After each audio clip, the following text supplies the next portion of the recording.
Bueno, pues buenos días, buenas tardes, buenas noches, buenas madrugadas, buenas las horas que sean, donde quiera que estén ustedes. Yo soy Mauricio José Schwartz. Esto es No Hay Más, la revista semanal del Rey va Desnudo. Y comenzamos. Muchas gracias por acompañarme, muchas gracias por estar conmigo y seguir en esta aventura de tratar de pensar las cosas, porque no es otra cosa lo que hacemos aquí. Obviamente dar información, que es lo más importante, porque pensar sin información es un error que cometen muchos. Muchos de ellos, por supuesto, se dedican a la filosofía y no les preocupa, pero otros deberían preocuparse un poco más, porque pensar sin información y sin datos pues es bastante problemático y puede llevar a que la gente crea en tonterías. Y hoy vamos a hablar de algunas de las tonterías en las que la gente ha llegado a creer, porque bueno, ¿qué importa, no? El chiste es poder escribir un libro y que salgas en el periódico, salgas en la tele y puedas tener un montón de, de followers y de clics y de ingresos que te permiten, por supuesto, sobrevivir diciendo que tú piensas mejor que los demás, aunque los hechos demuestren que tu pensamiento es, pues, limitadito.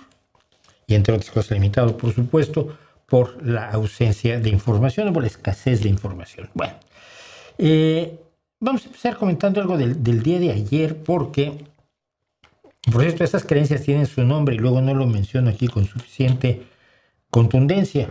Son creencias de gente pendeja. Creencias de gente pendeja. Esta mujer es mi héroe porque ella, quien no conozca la historia, ella está en un mercado mexicano viviendo, ganándose la vida, vendiendo cosas, y al fondo tiene unos huevos que por lo visto ya están pasados. Esos son huevos para limpias, es un ritual de la brujería mexicana según la cual se le limpia a alguien las malas influencias y los embrujos que le hayan podido hacer, y se le limpia utilizando ramas, y luego se le pasa un huevo que se supone que el huevo absorbe la mala onda. Cuando uno lo rompe y está podrido o tiene cosas dentro, que es muy fácil metérselas, entonces, mira, ya te logré limpiar y entonces págame. Entonces ella dice que ahí están los huevos para limpias, y le dice el reportero: oiga, señora, pero estos no se pueden comer. No, son para limpias. Creencias de gente pendeja. Efectivamente, ella sabe perfectamente que son creencias de gente pendeja. El video de ayer fue una de mis entradas. Hoy vamos a hacer 2 entradas del Substack convertidas en videos, porque me parece importante que se difundan, entre más gente, aunque por supuesto los invito a que vean el nocturno.substack.com, donde tengo mi pequeño Substack, donde escribo cosas diversas, reflexiones de todo tipo, opiniones. Y luego alguien me pregunta: ¿y por qué tus opiniones no son filosofía? Porque yo no me llamo filósofo, soy simplemente un comentarista de la realidad, soy un comunicador, y soy un escritor, y por supuesto los escritores hacen reflexiones que los filósofos llaman filosóficas, pero problema de ellos. Bueno, el chiste es que, sin que yo supiera que provenía de un filósofo, hubo tuve un intercambio molesto en Twitter con un señor que es muy famoso, por lo visto, Rafael Narbona, y todo lo contrario de mí. Tiene 19 libros publicados, yo solo tengo 17, o sea que voy a ir perdiendo según esta medición liberalota, ¿no? Y el hecho real es que hizo 5 acusaciones al Partido Socialista Obrero Español, que mire, si fueran ciertas, pues, ¿qué te digo yo, no? Yo tengo hoy uno de los espacios que vamos a dedicar hoy, se llama ¿Por qué no me gusta la socialdemocracia? Para que vean que no, vamos, yo no es que sea yo un fanático de estos como los comunistas que dan la vida por sus ideales en lugar de darla por la gente, ¿no? Pero hizo 5 acusaciones que están mal encaminadas, y las hizo de una manera tan simplista en un tuit de 5 líneas que me vi obligado a responderlo. Pero como siempre, mira, las respuestas de esto siempre son complejas, complicadas, largas. Necesitas acudir a muchos documentos. Es como una de las acusaciones precisamente contra Zapatero. Se hizo el otro día diciendo que Adif, o sea, la responsable de la administración ferroviaria de España, había hecho un contrato con Huawei, pese a que Huawei está sancionada,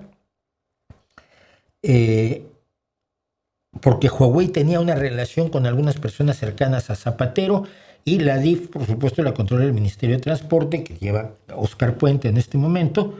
Es uno de los que más aprecio en este momento del gobierno, junto a Carlos Cuerpo y Pedro Sánchez, por supuesto. Y este titular ya especificaba o señalaba que el ministerio había ordenado que se le diera un negocio a Huawei, pese a que está sancionada, por influencia de Zapatero.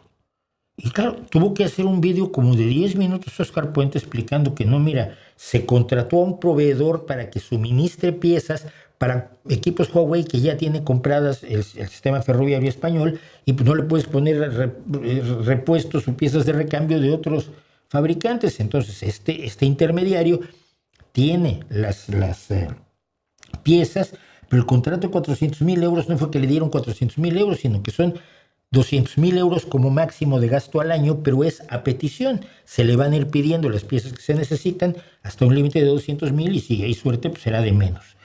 Pero que ni el contrato había sido con Huawei, ni tenía nada que ver Zapatero, ni lo había decidido, por supuesto, el ministro de Transporte, sino que lo había decidido los técnicos que dicen, oye, mira, tenemos estos equipos de Huawei y vamos a necesitar refacciones, repuestos, piezas de recambio.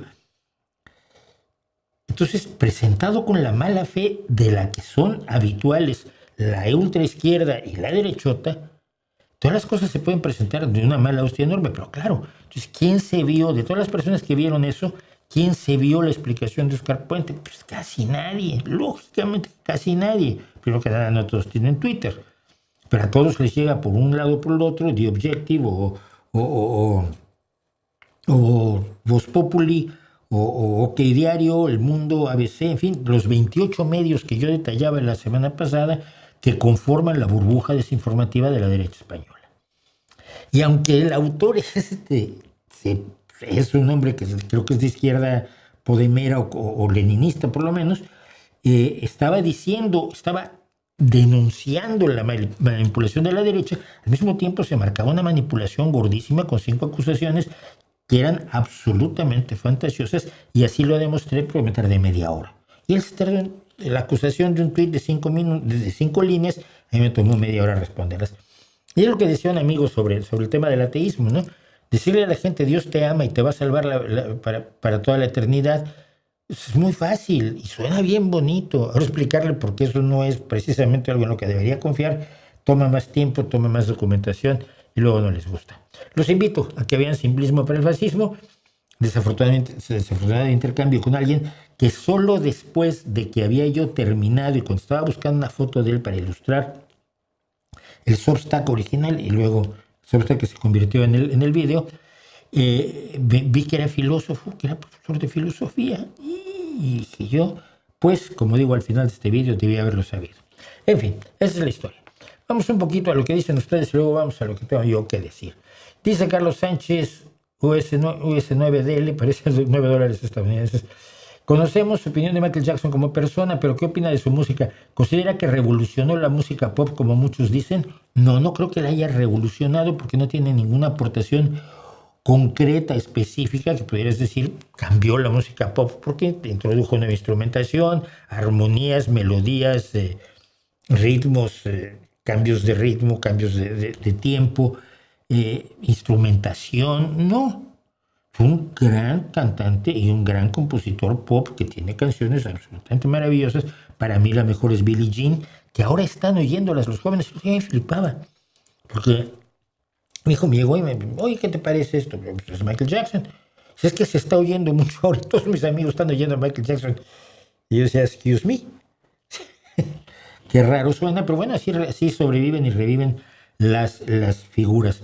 Porque Michael Jackson es una figura del pop, pero no es un revolucionario como no lo fue Britney Spears, o como no lo fue un montón de grandes del pop, que no hay que confundir con el rock.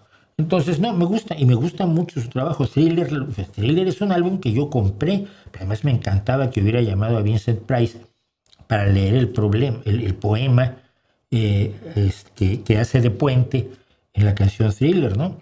Yo soy un admirador enorme de Vincent Price y de su actuación, de sus comedias y de su trágica realidad de que era un gran actor shakespeariano convertido en comediante o en algo menos por el cine con $2 de presupuesto de Roger Corman. Pero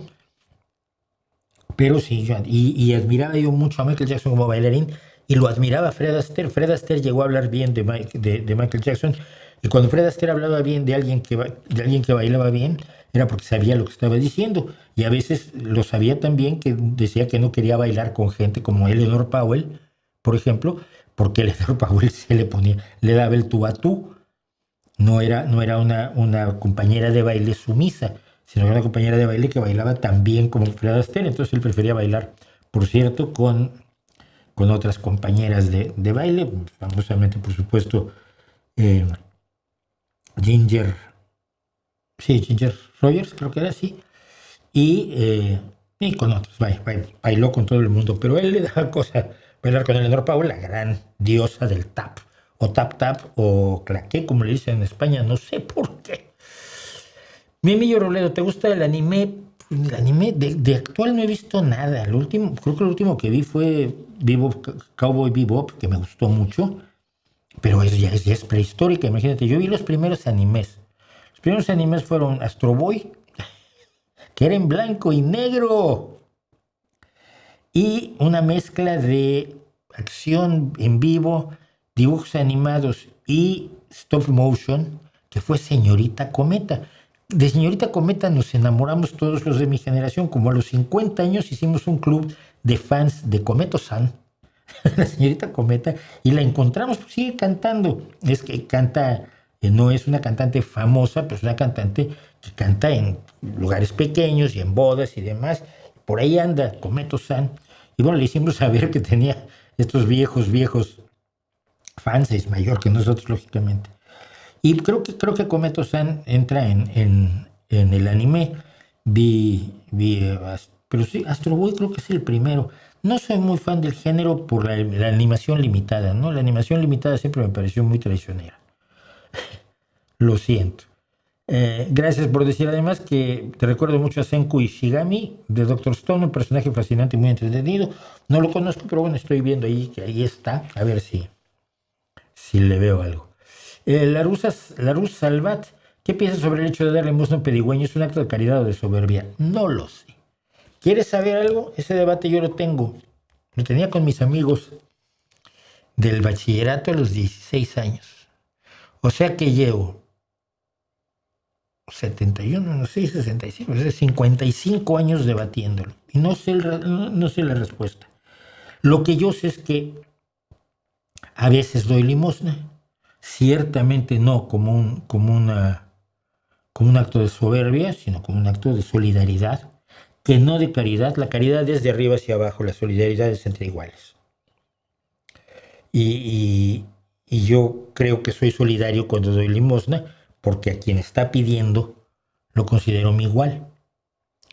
Es un problema mío. O sea, yo cuando iba yo a casas de ricos, porque tuve amigos muy ricos, y yo me llevaba más con el servicio y con el chofer y con las mucamas que con la familia de ricos pesados, ¿no?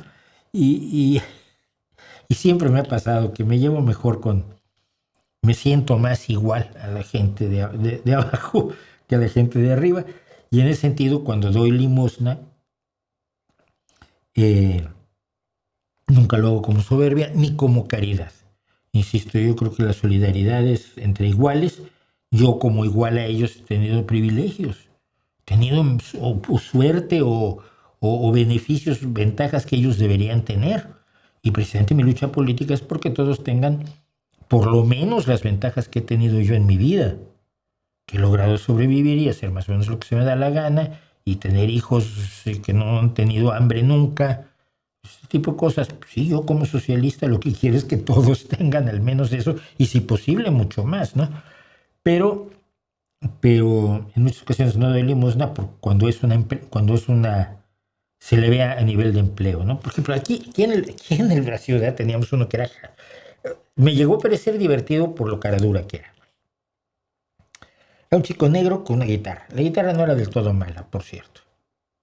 En una calle relativamente poco transitada. Entonces, cuando veía que alguien se acercaba, empezaba a afinar la guitarra. y tocaba un par de acordes, estaba poniendo acordes como si fuera a cantar hasta que la gente se iba. Entonces ya deja, porque no sabía tocar la guitarra, sabía un par de acordes. No tocaba y no cantaba ni en defensa propia, pero estaba puesto allí para sacar dinero. Había otro tío que andaba, que te reñía. Ya andaba todavía, el otro día lo vi por aquí. Te reñía si no le dabas dinero. Eso yo no tengo ninguna obligación, chaval. Era lo que es un caradura profesional. Cuando identificas un caradura profesional, pues no le das dinero, aunque sepas que lo necesita, ¿no? Que se lo gane, que se lo busque. Pero en otras muchas ocasiones sí doy limosna, sí doy dinero, doy apoyos, doy lo que puedo. Y creo que es razonable, pero es una cuestión finalmente a lo que he llegado en la práctica, porque en la teoría ya no lo he seguido desarrollando, pero en la práctica la casuística es lo que finalmente manda. Es decir, ¿qué quiero decir con casuística? La casuística es el caso por caso, no una regla general que pueda aplicarse a todas las personas que en un momento dado te piden, oye, tienes €1 porque no me alcanza para tomar el autobús.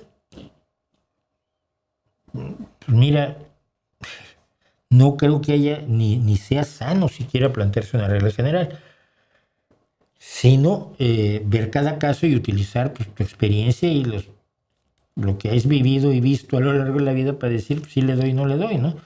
Prefiero darle y equivocarme que no darle y no equivocarme, ¿no? A ver, otra vez porque me hice un lío. Prefiero dar y equivocarme, es decir, darle sin querer a un cara dura, que no dar y equivocarme y no darle a alguien que tiene realmente necesidad. Eso sí, pero esto no es limosna. Músico callejero que lleva dinero mío. En España, en Francia, en Londres, en Trafalgar Square, me sale muy caro pasar por Trafalgar Square, porque además hay búsquedas magníficos, incluida una chica vasca que es espectacular, tiene una voz absolutamente fuera de serie. En Roma he dado dinero, en Vancouver no, porque no había nadie pidiendo dinero haciendo música, ¿no? Pero yo siempre, y en España, en todos lados donde he estado, que hay alguien tocando, cantando, demostrando que tiene, aunque sea un mínimo de talento y que lo está haciendo porque quiere hacerlo, está en el busking, lo que se llamaba ser artista callejero, busker, suena mucho mejor, siempre se ha dado dinero. Igual que a los artistas callejeros. Es más, te voy a contar una anécdota. En la Semana Negra de Gijón, que ahora evidentemente ya no es lo que fue, a lo que yo vine en 1992 por primera vez, cuando me vine a vivir a España me nombraron jefe de calle de la Semana Negra. Es decir, uno se encargaba de los problemas que había en la calle, que podía haber muchos, había atascos de gente, había broncas, había que mover a los escritores para que llegaran a tiempo a las charlas que iban a dar o a las mesas redondas, etcétera. Y en fin, yo era el jefe de calle. Y en una plaza, nosotros nos poníamos, la Semana Negra se ponía alrededor del Estadio del Molinón. Y había una rotonda, una plaza, medianamente plaza circular, que se acabó llamando la Plaza de los Artistas. Por alguna causa, y de esto se dio de una manera muy, muy natural. Y esto, además, a mí me dio mucho gusto que se diera de manera muy natural. Empezaron a llegar ahí artistas callejeros que actuaban, y entonces pues resultaba que atraían a otros artistas callejeros porque por ahí pasaba un porrón de gente en la Semana Negra, ¿no? El pretexto era la literatura, pero ahí había de todo. Y entonces empezó a convertirse al paso de los años, de muchos años, en el centro de operaciones, en el centro de encuentro de los artistas callejeros que iban a recorrer Europa el resto del verano. ¿Por qué? Porque la Semana Negra ocurre a principios del verano, para muchos es el inicio del verano en Asturias o en Gijón, ¿no? Y entonces tú te encontrabas gente de Bolivia, de Perú, había unos argentinos que me decís muy amigo de ellos al paso de los años. Esto fue a lo largo de 8 o 10 años que fue ocurriendo, que se reunían, se ponían de acuerdo, además hacían su lista para que cada quien actuara después del otro y para que nadie se quedara sin actuar, pero que nadie actuara demasiado, ¿no? Se organizaban democráticamente en una especie de cooperativa para usar la Plaza de los Artistas. Y yo era el tío más feliz del mundo con ellos. Lo pasaba muy bien, conversaba con todos. Y había gente de Canadá, de Australia, de Filipinas, que igual te hacían magia, que te hacían baile, que te hacían actuaciones musicales, que hacían malabares. Había malabaristas espectaculares, ¿no?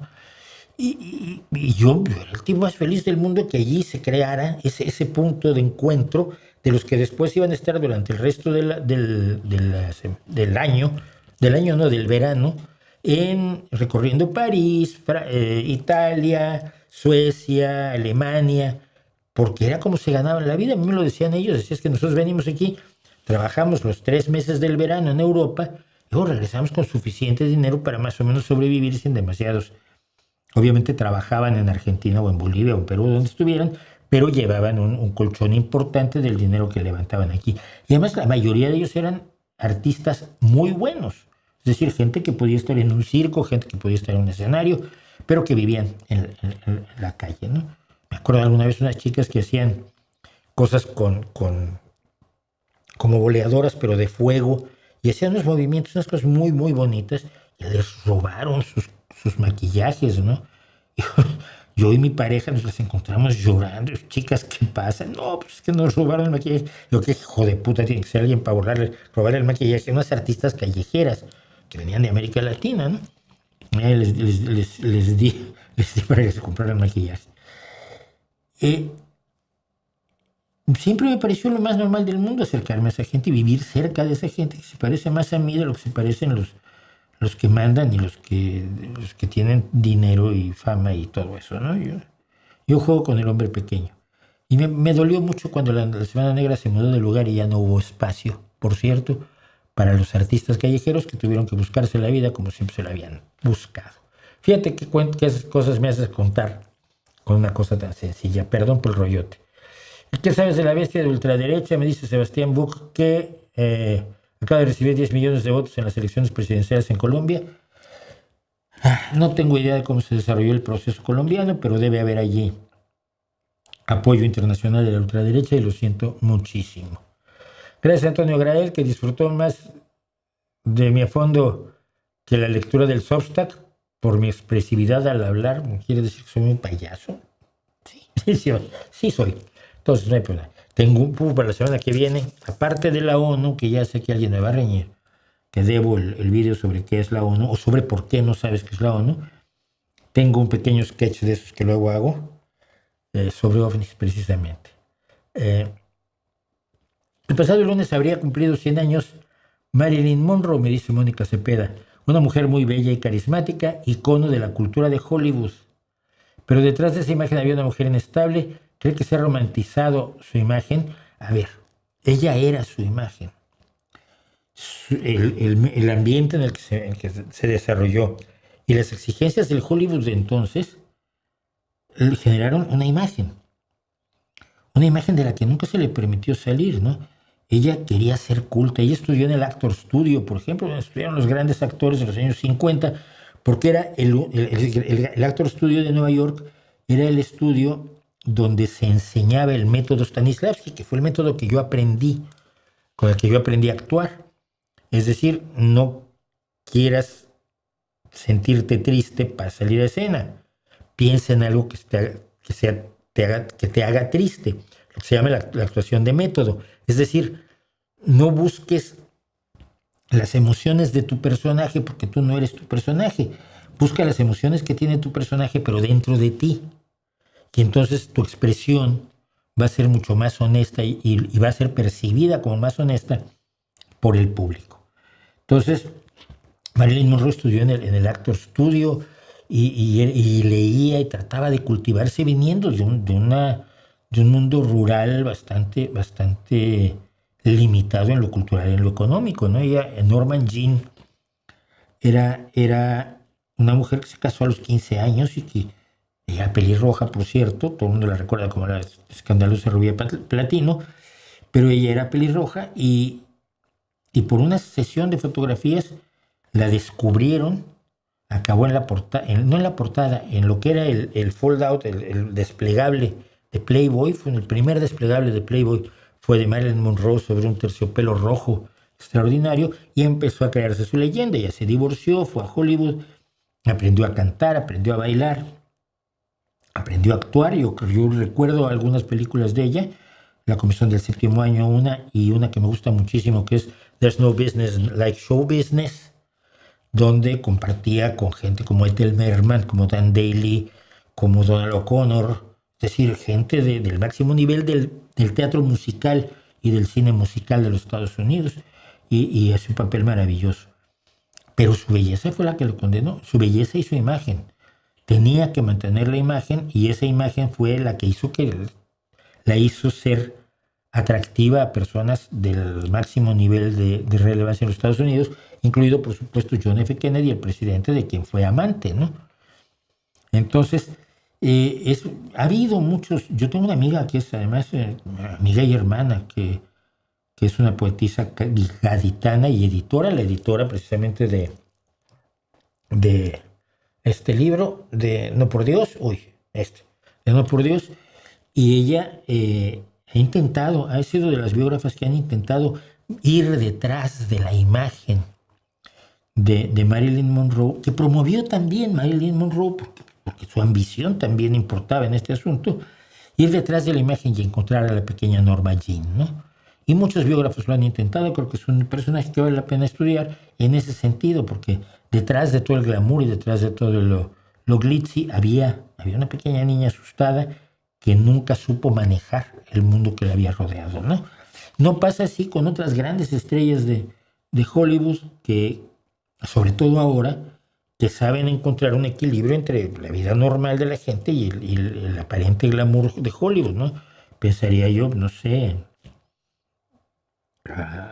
ahora me acabo de olvidar su nombre, Scarlett Johansson, por ejemplo, que hace unos años se casó con un presentador de la televisión, de Saturday Night Live, comediante, que no, el tipo es infinitamente más pobre y menos famoso que ella, llevan varios años casados, con hijos, todo muy bien, pero ella, siendo el icono de belleza que es Scarlett Johansson, siempre ha sabido que su imagen no es ella, ¿no?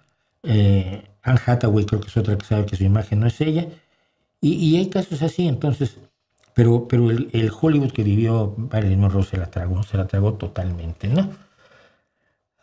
¿Qué más dicen? El algoritmo de YouTube cada día funciona peor. Pues sí, por eso cada vez tengo menos gente yo aquí, pero bueno, yo seguiría aquí mientras haya gente. Se enteró de la carta que escribió AMLO a Trump pidiéndole que volviera a ser el Trump de su primer periodo. ¿Le parece una medida desesperada? No, me parece una imbecilidad. ¿Sabes, Andresito, por qué Trump era el Trump de antes? Porque tú le lamías muchísimo las suelas.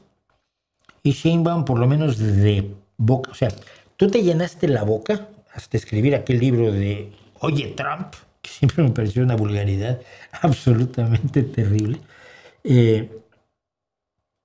Pero en cuanto entraste al poder y entró Trump al poder, ya te presentaste con la lengua y dijiste dónde hay que lamer, pues aquí y allí y abajo. Entonces la amamos y lamimos. Y lamiste.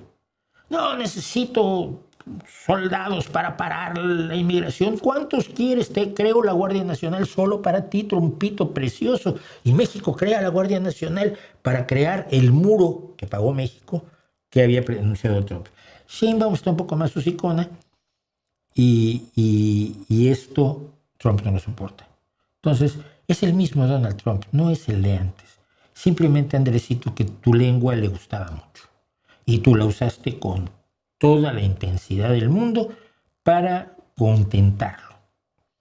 Y Sheinbaum parece que no lo está haciendo tan extraordinariamente bien, porque ahora tiene además empujando a la gente que tiene más influencia sobre ella, porque ella sí tiene ideología. Ella es de origen marxista-leninista. Tú no, tú eres un populista narcisista, lo que es un salvador, un mesías en toda regla, pero ella no, ella sí tiene una ideología marxista. Entonces cuando tiene a su alrededor gente del marxismo-leninismo, como Pablo Iglesias o Monedero y otros mexicanos que la empujan, pues la empujan más fácil. Eso es lo que le pasa a mi querido Andresito, pero tú tranquilo, tú tienes todo lo que querías. Menos la historia te va a dejar. cuando la historia pase por Macuspana, te vas a enterar, Andrés. ¿Le gusta la música de Frank Sinatra? Sí, no puedo ni negar que es una de las voces más extraordinarias que ha dado la humanidad, ¿no? Es decir, era un tipo muy raro. La mafia lo promovió muchísimo, estaba muy cerca de la mafia italiana, siendo él de origen italiano, pero también fue uno de los hombres que luchó contra el racismo en Hollywood y en la televisión y en la industria musical de una manera extraordinaria y valerosísima. Pero olvídate de eso. Ve ahora, bueno, cuando acabe el streaming, te vas y buscas Fly Me to the Moon, cantada por Frank Sinatra. Eso es una voz que sin grandes aspavientos es la voz perfecta para las canciones que cantaba. Pero para mí Fly Me to the Moon es, por ejemplo, su gran canción, pero cualquier cosa que cantara me parecía maravillosa, ¿no? Era la voz, el viejo Blue Eyes, el viejo Ojos Azules, o The Chairman of the Board, el presidente del Consejo de Administración. ¿Qué opinas del socioliberalismo? Que es la forma menos desagradable del liberalismo, pero sigue siendo insuficiente, por supuesto. Y hoy que vamos a leer algo de socialdemocracia, vas a ver cómo la definimos desde la socialdemocracia. ¿Qué opinas sobre Eduardo Verástegui y sus nexos con grupos fascistas y neonazis de México?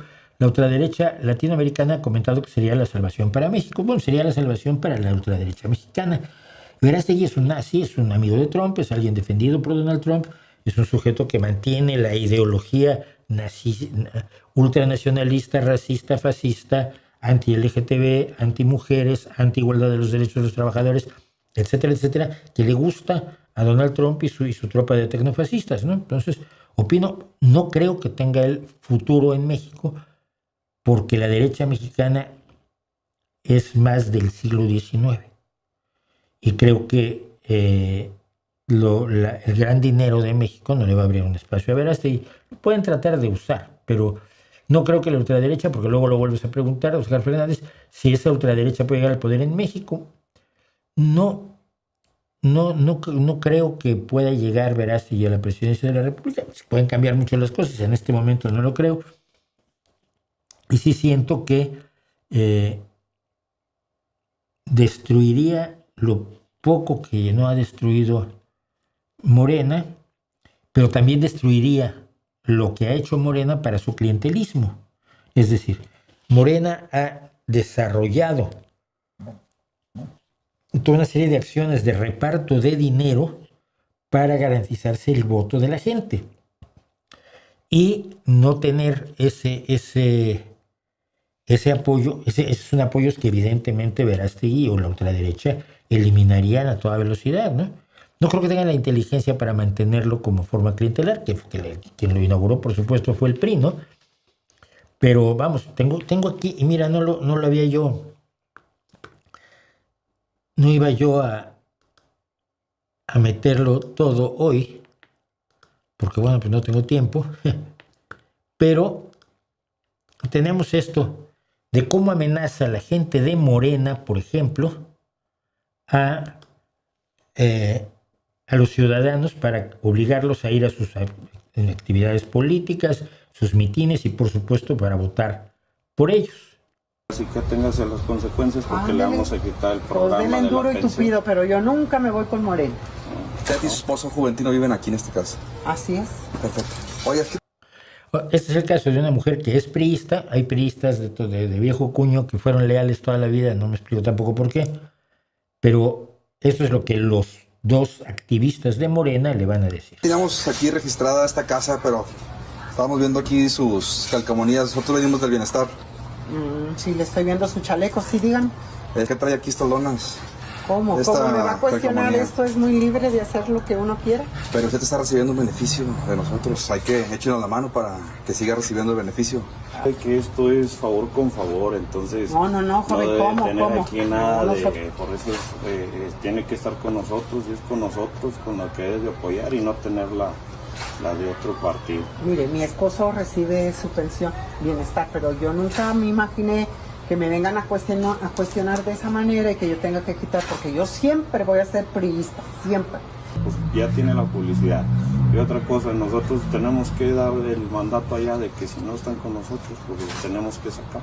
Nada más marcamos y los quitan. Pues no me entonces, van a quitar, no le digo que y antes. nosotros ya certificamos el domicilio. Igual si va a tener propaganda de otro partido, nada más nos dice, si no las quites, las vamos a venir a quitar Pues nosotros. quítelas de una vez a ver cómo les va. ¿Verdad? Porque no las voy a quitar, no las voy a quitar. Ahora sí que tengas las consecuencias porque le vamos a quitar el Pues programa denle de la duro y pensión. tupido, pero yo nunca me voy con Moreno. No, pues bueno, para Ándeles, ponerlo pues, ya. compañero. Ándeles, sí, váyanse, Para adiós. darlos de Muchas baja. gracias. Adiós, que les vaya bien. Adiós, adiós, adiós, adiós. Ah, adiós. La ciudadana probablemente está equivocada por haber sido priista y seguir siendo priista, pero su valentía es absolutamente indiscutible ante lo que no es sino un chantaje. Si usted tiene esto de un partido que no nos gusta, yo no voy a defender al PRI, pero defiendo a la gente que quiere votar por el PRI y ser priista porque soy un demócrata. Si usted tiene esto de este partido que no nos gusta, le vamos a quitar sus apoyos. Le vamos a quitar el dinero que le da el gobierno, le vamos a quitar la casa, le vamos a hacer la vida imposible, los vamos a joder. Es lo que hacía el PRI, exactamente lo que hacía el PRI. Y lo que más me molesta es que esa gente de Morena, los grandes, los que están cobrando los sueldos grandes en Morena, prediputados, senadores, gobernadores, directores generales, directores de empresas descentralizadas, etcétera, etcétera, los de la Pastuqui. Esos estaban conmigo cuando nos quejábamos porque el PRI usaba los tortibonos y las credenciales de la leche y las despensas y los electrodomésticos para cooptar el voto. Y estábamos en la calle protestando por el PRI y ellos están en Morena y están viendo que se hace esto y son felices. A mí, mira, no me cuentes esto porque no lo puedo tolerar, ¿no? Me parece absolutamente intolerable. Y mira, me habían pasado también esta otra cosita. La dinámica de Iztapalajefas, que consta de apoyar cuando hay eventos como el de nuestra presidenta Claudia Sheinbaum, ya que somos mujeres líderes y debemos apoyarlos y apoyarlas tanto a nuestra alcaldesa Aleida Álvarez. Por supuesto está redactado como redacta alguien que no tiene la primaria sin terminar, que son las que se preocupan para las becas de sus niños. Aleida y Claudia, las becas de sus niños. No Aleida, no Claudia, no becas niños. Y apoyo absoluto a la mujer. En la dinámica como tal tienen que ir mínimo a 3 eventos para que en ese listado estén y sigan cobrando las demás administraciones. Pues miren ustedes, no sé, ¿qué es eso? Eso es Morena. Esa es la basura que rige México hoy. Y que es indistinta del PRI, salvo que son más descarados. Y creo que más ladrones. ¿Alguna vez documentaste las intervenciones y acciones de la CIA en Hispanoamérica? No, porque están documentadísimas, ¿no? Hay una literatura vastísima que detalla las intervenciones de la CIA desde que antes que fuera la CIA.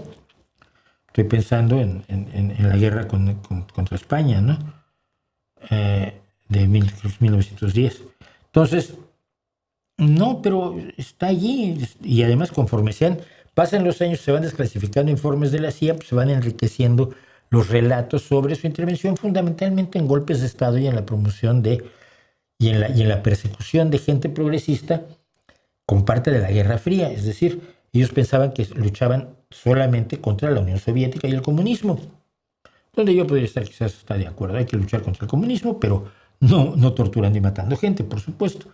Pero también utilizaron el pretexto del comunismo para perseguir a demócratas, a progresistas, a gente absolutamente noble y sin pretensiones revolucionarias, ni mucho menos violentas. Estamos persiguiendo a la guerrilla. Pues ustedes están golpeando gente que no es guerrilla ni va a serlo. O que si les pegan lo suficiente algún día se van a volver guerrilla.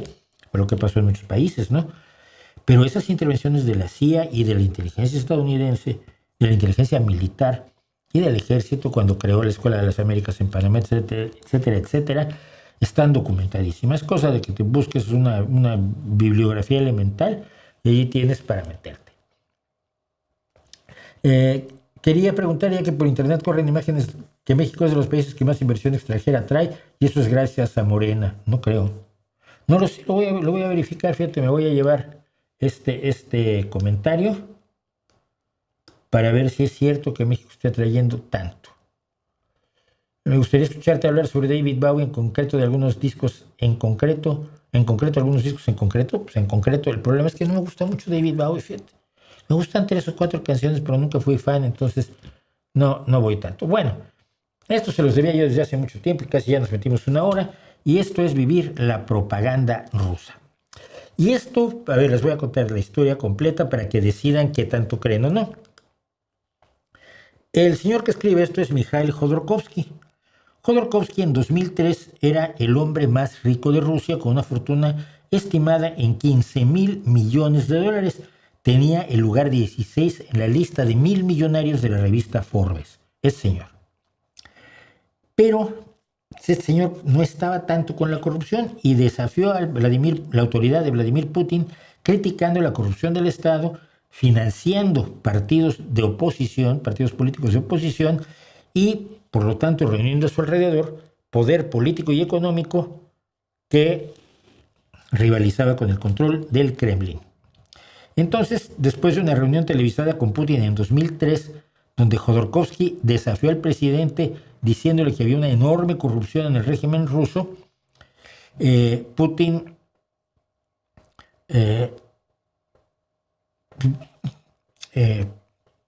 lo derrumbó, básicamente. Jodorkovsky tenía, por ejemplo, proyectos de oleoductos para Europa y Asia que empezó a hacer sin la aprobación del Kremlin y buscaba inversiones occidentales. Esto es lo peor que podías hacerle tú a un ultranacionalista como Putin. Entonces, había un trato implícito, nadie sabe qué tan explícito, entre los oligarcas de la década de 1990, es decir, cuando la Unión Soviética cae y se establece Rusia, en Rusia se le entrega todo lo que era la propiedad del Estado, acaba en manos de oligarcas rusas. Y entonces los oligarcas rusas y el Estado dicen, mira, los oligarcas no interfieren en política y el Estado no interfiere en los negocios. Pero a raíz de la oposición de Jodorkovsky a Putin, Jodorkovsky fue arrestado en octubre de 2003, se le acusó de fraude y evasión fiscal, su compañía recibió multas y exigencias de impuestos no pagados que le llevaron a la bancarrota, permitiendo que los gigantes propiedad del Estado como Rosneft absorbieran todos los activos que tenía la empresa petrolera de Jodorkovsky. Jodorkovsky estuvo 10 años en colonias penales rusas, haga usted de cuenta los gulags de los soviéticos, hasta que Putin lo perdonó en 2013. Ahora vive en el exilio, manteniendo su estatus como una voz importante en contra del Kremlin. Es decir, fue parte del sistema y dejó de serlo. O hizo un Bill Gates, no lo sé. Pero Mikhail Jodorkovsky contó lo siguiente, y voy a traducir como puedo 9 pequeños tweets. Es casi imposible para un europeo, decía Jodorkovsky, creo que tengo aquí el tweet. Sí. Es casi imposible para un europeo comprender la realidad psicológica dentro de Rusia. No solo son las fake news, es una deconstrucción total de la realidad. Déjenme tratar de introducirlos en el mundo en el que viven los rusos. Primero, entiendan el aislamiento. Alrededor del 90% de los rusos nunca han dejado el país, incluso menos han salido jamás de las fronteras de la antigua Unión Soviética. Esto incluye a todos los países que están bajo la égida de Putin en el Asia Central. Para la enorme mayoría, el Occidente no es solo un lugar que han visitado, es una historia de fantasmas, un cuento de fantasmas relatado por el Estado. Esto es difícil de imaginar en Europa. Uno toma un viaje de 2 horas en tren y está en otro país. En Rusia la escala es diferente. Cuando a mí me llevaron de Moscú a la prisión, el viaje tomó 7 días. 7 días en tren dentro del mismo país. Y la única voz que se escucha es la voz de la propaganda, de Putin, claro. Les dije a mis amigos que están allí, pero ustedes tienen acceso a la información, vivimos en un mundo moderno. Y me dijeron, Mikhail, no entiendes lo que es vivir con la propaganda trabajando sobre ti en 3 dimensiones. Imagínense su rutina. Se levanta y la televisión dice, el maldito Occidente nos atacó. Uno va al trabajo, su jefe habla sobre el maldito Occidente, va a un café, la gente de la mesa de junto está discutiendo acerca del maldito Occidente, porque está a las puertas de Rusia, pues está siempre a punto de invadir y atacar Rusia, ¿no? Uno llama a un amigo para hablar y el amigo titubea, repite lo que ha oído: el maldito Occidente está tratando de destruirnos. La propaganda es una fuerza devastadora. Cuando todas las personas de tu vida repiten el mismo guión, empiezas a cuestionar tu propia cordura. Y piensas: ¿cómo puede todo el mundo estar equivocado y solo yo tener razón? Quizás yo soy el que está loco, yo soy el que está loco. Quizás nosotros no comenzamos esto, se está refiriendo a la guerra de Ucrania. Quizás realmente nos atacaron. Uno no solo pierde el argumento, pierde su control de la realidad. Tenemos que dejar de ver esto como una opción política. Es como una persona que se enferma de peste bubónica. Uno no los acusa por estar enfermos, uno los pone en cuarentena, pero reconoce que están viviendo una tragedia. Esta infección no es su culpa, es su mala suerte. La culpa la tienen los arquitectos, los que hicieron este virus, quienes construyeron a propósito esta jaula de 3 dimensiones para convertir a 140 millones de personas en un arma. Tienen nombres y caras.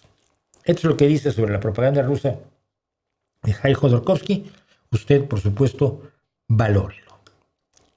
Y voy a pasar rápidamente a una cosa, ya que estamos hablando de la tragedia de las elecciones en Colombia. No, antes voy a saltar rápidamente y me voy a saltar. Es que si me clavo en el chat, un día vamos a hacer solo chat, fíjate, pero ahora traigo cosas que quiero decir. Y esta le quiero decir precisamente por lo que mencionaba yo al principio. ¿Por qué no me gusta la socialdemocracia? Es decir, no me gusta la socialdemocracia. Y me van a decir: es que tú eres socialdemócrata. Sí, pero no me gusta. Y tengo muy buenas razones para que no me guste. No tengo por qué tener una lealtad tal que me impida ver todo lo inadecuado que tiene la socialdemocracia. Entonces quiero hablarles, por una vez, ya que me reconocen, me identifican como alguien enormemente comprometido con la socialdemocracia, ¿por qué no me gusta la socialdemocracia? Punto 1. La socialdemocracia no elimina ni ha eliminado la explotación de base.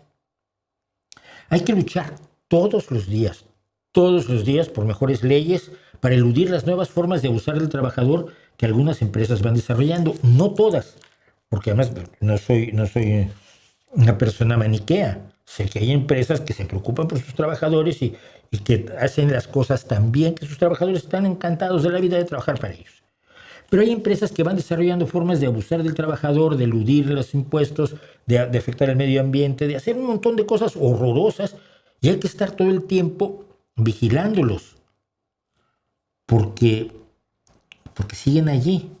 No hay forma de anularlos. Y vamos a ver por qué. 2.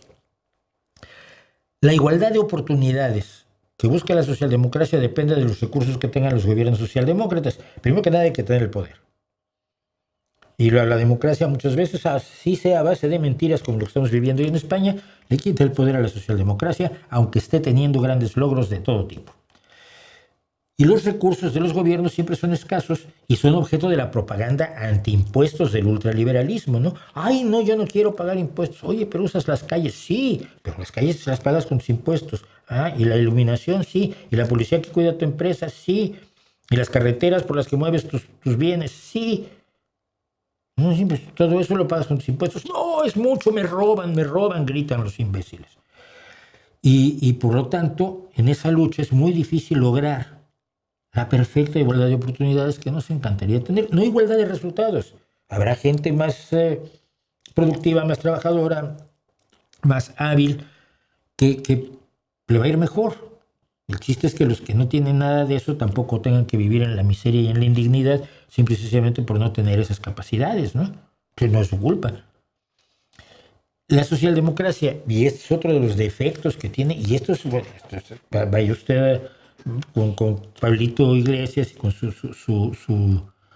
su banda, y le van a decir: es que no resuelven todos los problemas sociales, no tienen un proyecto para decir: hoy tenemos problemas sociales, hacemos esto y al día siguiente ya no los tenemos. A mí me encantaría que los tuviéramos, Todos lo quisiéramos y la socialdemocracia ni siquiera se pone a ofrecerlo. Los problemas de la desigualdad, del medio ambiente, del financiamiento de la ciencia, del crecimiento sostenible. Y cuando hablamos de desigualdad económica, social, de mujeres, de discapacitados, de personas de distintas religiones, de personas de distintos orígenes étnicos.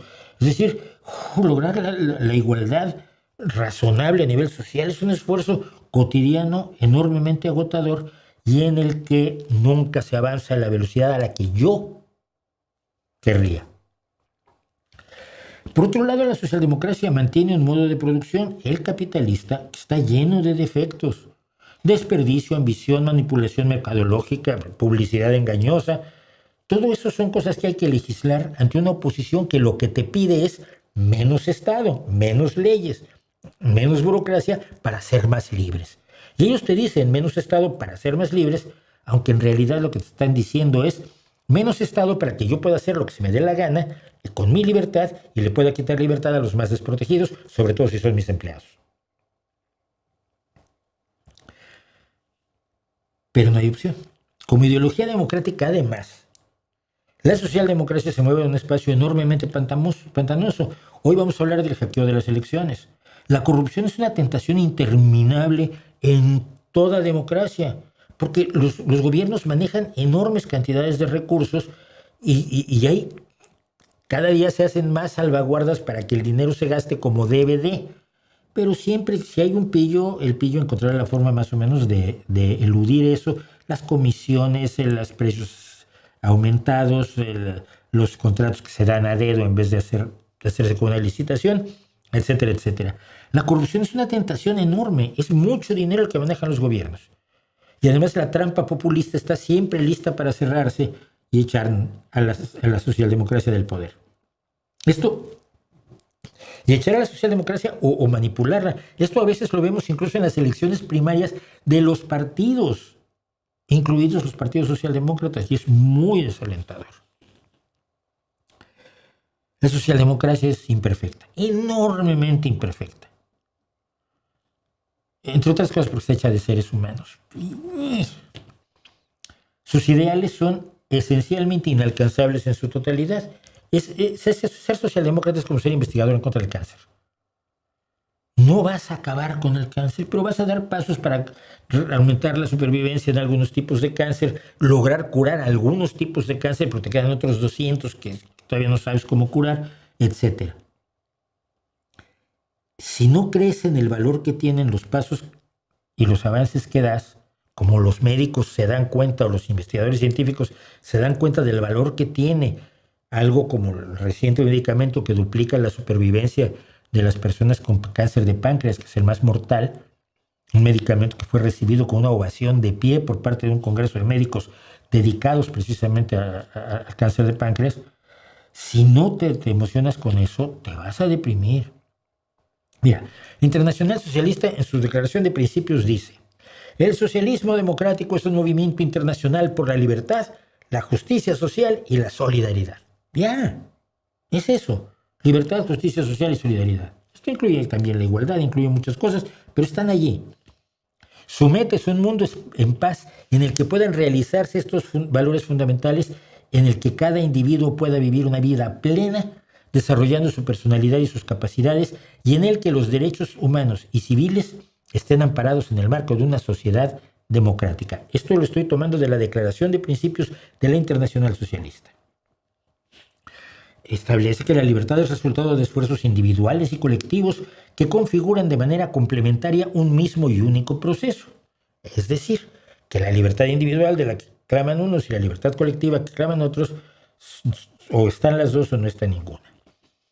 Todos los seres humanos tienen derecho a ser libres y a contar con las mejores oportunidades posibles para alcanzar sus metas y realizar sus capacidades. Pero esto solo es posible si la humanidad entera triunfa en la lucha inmemorial por ser dueña de su historia y por asegurar que ninguna persona, clase, sexo, religión o raza se sirva de otra. Sigo leyendo la Declaración de Principios en la que yo creo. La justicia y la igualdad. La justicia es el fin de toda discriminación contra los individuos, la igualdad de derechos y oportunidades. Exige que las desigualdades sociales, mentales o físicas se vean compensadas y que nadie dependa ni de los propietarios de los medios de producción ni de quienes poseen el poder político. Es decir, que las leyes les garanticen sus derechos y que no sea ni la caridad de los ricos ni el clientelismo del poder político. La igualdad es la expresión del valor idéntico de todos los seres humanos y la condición previa para el libre desarrollo de la personalidad humana. Una básica igualdad económica, social y cultural es la condición imprescindible para la diversidad individual y el progreso social. Pues sí, pero conseguirla. Pero dice la libertad, sigue diciendo la Declaración de Principios, la libertad y la igualdad no son contradictorias. La igualdad es la condición para el desarrollo de la personalidad individual. La igualdad y la libertad personal son indivisibles. Siguiente punto, la solidaridad es general y universal. Se trata de la manifestación práctica de una humanidad común, de un sentimiento de identificación con las víctimas de la injusticia que las más importantes tradiciones humanistas acertadamente recomiendan y subrayan. La actual interdependencia mundial sin precedentes en la historia realza aún más el valor de la solidaridad que se ha convertido en un imperativo para que la especie humana sobreviva. Algo que olvidan siempre los enemigos de las minorías. Y de las que no son tan minorías, pero las mujeres son mayoría y tienen muchos enemigos en la derecha. Los socialistas democráticos atribuyen la misma importancia a estos tres principios fundamentales: libertad, igualdad y solidaridad, que son interdependientes. Cada uno de ellos es requisito previo para los otros dos. Los conservadores y liberales, como los socialliberales de los que me preguntaban, por el contrario, ponen de relieve la libertad individual a costa de la justicia y la solidaridad, y el comunismo pretendía lograr la igualdad y la solidaridad a costa de la libertad. Entonces esto es muy bonito. ¿Algún socialdemócrata ha logrado todo eso? No. Y por supuesto, no me gusta. Y si no me gusta, ¿por qué soy socialdemócrata? Porque es la única opción que ha avanzado en todos esos terrenos, como la lucha contra el cáncer, que ha logrado poner en acción sus ideas de manera sostenible, es decir, fijándolas en leyes que luego es muy difícil que la derecha destruya. Aunque haya avance de conservadores y comunistas, los derechos obtenidos por la gente, es muy difícil que la gente renuncie a ellos. Porque es mejor que las demás opciones, incluso dentro de su imperfección. Imperfección que es característica humana de los individuos y sus organizaciones, de todas, económicas, sociales, políticas, deportivas, artísticas, de pasatiempos, de empresas, de lo que sea. Un grupo de amigos que se van a tomar fotos van a tener la imperfección de los seres humanos. Y soy socialdemócrata porque la socialdemocracia no ofrece una sociedad perfecta como resultado de sus prácticas dogmáticas como las del liberalismo y el comunismo, que afirman que ellos tienen sus medios para llegar al mundo perfecto. Si uno pone en práctica sus medios, sí, tendremos la sociedad ideal. Nosotros, por el contrario, buscamos soluciones sin ese marco dogmático, sin esos filósofos que te digan cómo hay que hacer las cosas, y ofrece avances reales en la vida de la gente, en especial de los históricamente desprotegidos. Ofrece una sociedad cada vez mejor. Un avance que, aunque no sea perfecto, es bueno para todos, es muy superior a las opciones que las hemos visto en la práctica: el ultraliberalismo y el laissez-faire económico, el ultralibre mercado, el comunismo, y ninguna de ellas mejora casi nada la suerte de las mayorías. Así que no me gusta la socialdemocracia, pero sigo siendo socialdemócrata por todo lo dicho. ¿Qué más me dicen ustedes? A ver. Gracias por compartir su conocimiento. De nada, Keylor Alfa Romeo. Keylor Alfaro Mora. Perdón. Ay, los nombres. Es que los handles de internet son terribles. Gracias por compartir su conocimiento. Aprecio mucho la claridad de la crítica de los eventos que acontecen hoy. Comparto sus posturas en las cuestiones que ha tocado en sus vídeos. Pues muchas gracias. Debe estar en desacuerdo conmigo también. ¿Qué opinas del humor rock y de algunos de sus exponentes como Di Ramones, Frank Zappa, Spinal Tap, Weird Al Yankovic? No conozco a todos. Mira, Ramones nunca me parecieron humorísticos. Me parecieron siempre trágicos y tristes y patéticos. Ay, pero inventamos el punk. No, ya estaba inventado. Pero Frank Zappa me gustó, Spinal Tap me gustó. Me gusta mucho Nanowar, ¿cómo se llaman? Están basados en Manowar.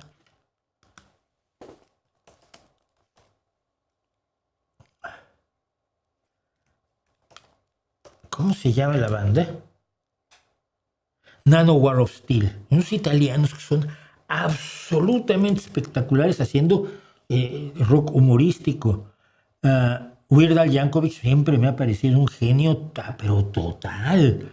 Es el hombre con su acordeón, lo hace todo. Yo me acuerdo cuando hizo Fat, con el Bad de Michael Jackson hizo Fat. Era descacharrante. A mí me gusta, pero porque se vale, ¿no? Yo no creo que el rock tenga por qué tener ningún nivel de solemnidad. Al contrario, somos lo antisolemne, ¿no? It's only rock and roll, but I like it, ¿no? Pero a mí me gusta. Me gusta el buen rock de humor. Hay cosas que nunca me han llamado la atención, pero como te digo, algunos sí, y a gente que tú mencionas, algunos no los conozco. No conozco a Tenacious D, a Mr. Bungle, a Steel Panther, ¿no? ¿Por qué no pones maracas al lado de la guitarra? Porque no hago música popular, no hago música de la que usa maracas, básicamente, ¿no? No, hice música venezolana cuando yo era joven. Tocó el 4 con bastante decencia, según algunos intérpretes de 4, o tocaba el 4 yo con cierta decencia, y entonces sí poníamos maracas, pero no, esta guitarra es de rock. Fue a lo que volví finalmente. Y ¿dirías que hay una edad a partir de la cual ya no podrías conseguir realizarte o encontrar el amor? Sí, y cuando te mueres. O sea, a la edad esa a la que te moriste, ya se pone muy difícil la cosa. Mientras, no hay. No la hay. Menos, no, es que me lo explicaré. ¿Por qué? ¿Por qué? Es una decisión tuya, eso sí. Si tú a los 50 años dices, ya no valgo para nada, mi vida está acabada, pues ya tu vida está acabada, porque tú eres tonto. Pero que la edad te lo imponga, no, es una cuestión personal, creo yo. Lo de que todo el mundo escucha a Jackson a raíz de las pelis, de la peli, no sé qué peli hablas, es lo mismo que pasó con Kate Bush y la serie Stranger Things, afortunadamente, porque Kate Bush es una maravilla. ¿Conoce al historietista italiano Cero Calcaret? Llegó en Netflix. Ni veo historietas italianas, ni veo Netflix, entonces es difícil. ¿Cómo ves lo expuesto recién de Cayetana versus Sheinbaum? Yo las tomaría a las dos. Las pondría a trabajar en el campo con una azada, hermano, para que dejaran de molestar. Me parecen tan tóxicas una como la otra. Tan desesperantemente intolerables, cerradas, mentirosas, las dos. La Cayetana cree que es la liberadora del mundo con una ultraderecha a la que pertenece, que es absolutamente vergonzosa. No.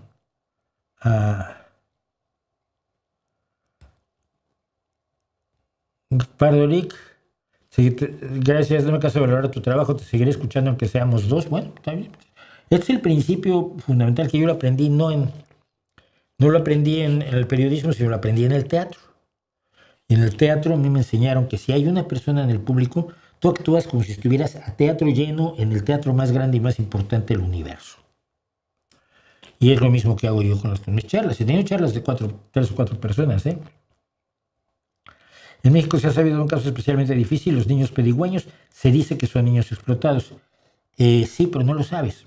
Hay niños que son explotados, que los mandan a pedir limosna como una forma de obtener recursos mientras los padres vagan. Es cierto. Pero ¿y si no?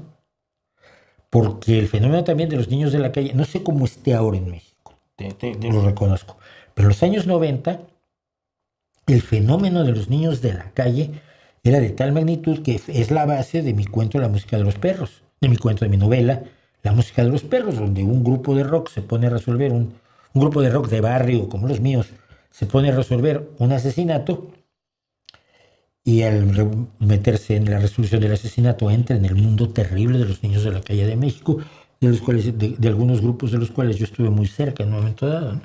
Entonces, sí, es muy fácil decir, no le des al niño porque lo mandan sus papás. No, mira, si no lo sabes, no lo digas, ¿vale? Verán en los próximos días mi cirugía de estimulación cerebral profunda para el Parkinson. Mi conclusión, luchar por la salud pública y la ciencia. Gracias por tu guía. Oye, Guillermo, te deseo lo mejor. Absolutamente. La estimulación cerebral profunda por ultrasonidos para el Parkinson está dando resultado y te deseo lo mejor y que lo superes porque lo mereces.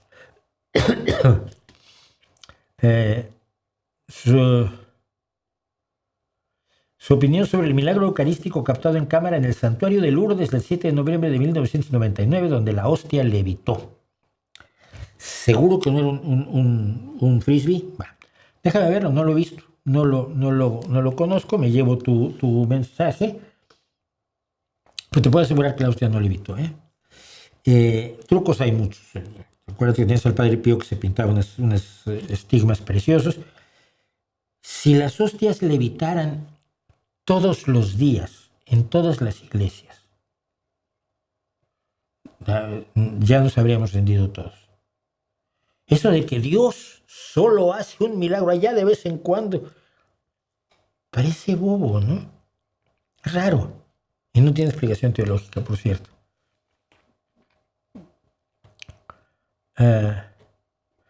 Lo de la anulación de elecciones en caso de intervención extranjera, ya lo dije, ya lo hablé la semana pasada.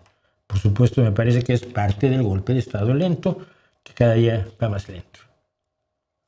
Dice Grael, como fotógrafo usaba siempre el método Stanislavski para dirigir a mis modelos. Yo también, y fue una vez, bueno, se las voy a contar. Es algo que yo solía hacer con mis modelos.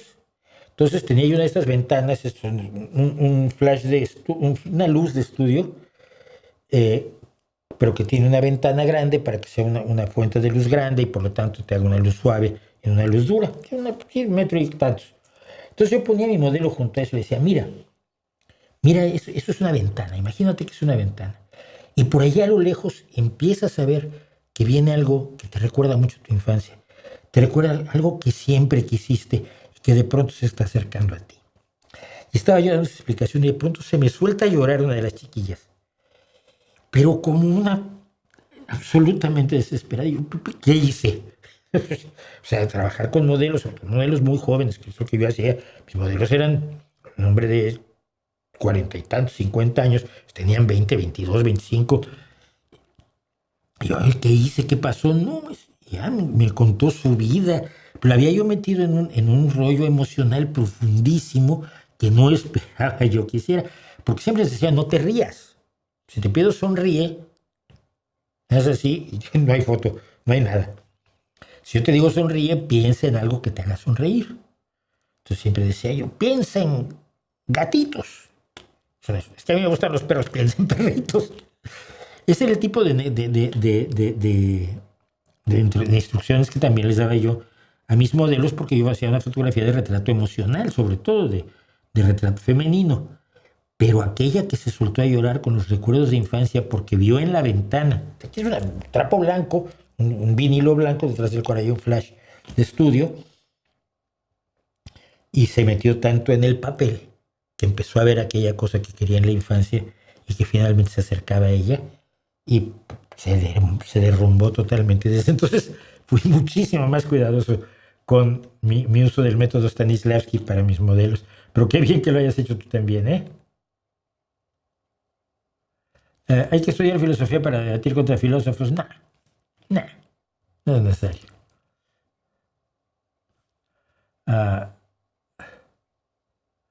Sí, el eclipse del 12 de agosto, dice Jonathan Cordero, estoy preparadísimo porque pasa exactamente por aquí encima. A las 8:30 de la noche, bueno, no por aquí encima, porque vamos a estar viendo, te voy a decir exactamente dónde. Tengo el norte para allá, allí, al atardecer, hacia las 8:30 de la tarde aquí ahora es de noche, es de tarde hasta las 10 de la noche, por el verano, por la latitud en la que estamos. Por allí vamos a ver el eclipse, aquí mismo en la ciudad en la que estoy yo, y estoy organizándome como verlo. Seré testigo, por lo tanto, la franja de la totalidad pasará por tu ciudad, así, espero que puedas verlo, yo también espero verlo, pues es una experiencia única. Pues no, porque vi el de 1991 total en México, por cierto.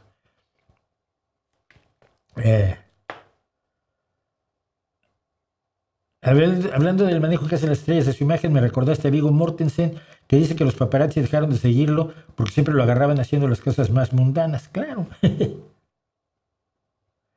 ¿Por qué en el vídeo de ayer estaban los guardianes del otro lado del escritorio? Porque siempre los pongo del otro lado del escritorio. Trato que no se vea. Simplemente por suavidad visual, por dejar espacios amplios, no se ve ni este monitor ni este ordenador, computador a computador, como le llaman ustedes. Y entonces generalmente a los guardianes los pongo aquí, junto al pensador de Jodá. Sí, pero sí, en todos. No sé por qué, pero probablemente es innecesario, pero siento que despeja más la vista y está menos encimado. En fin. Y aquí da un poco más lo mismo porque estoy improvisando todo el tiempo.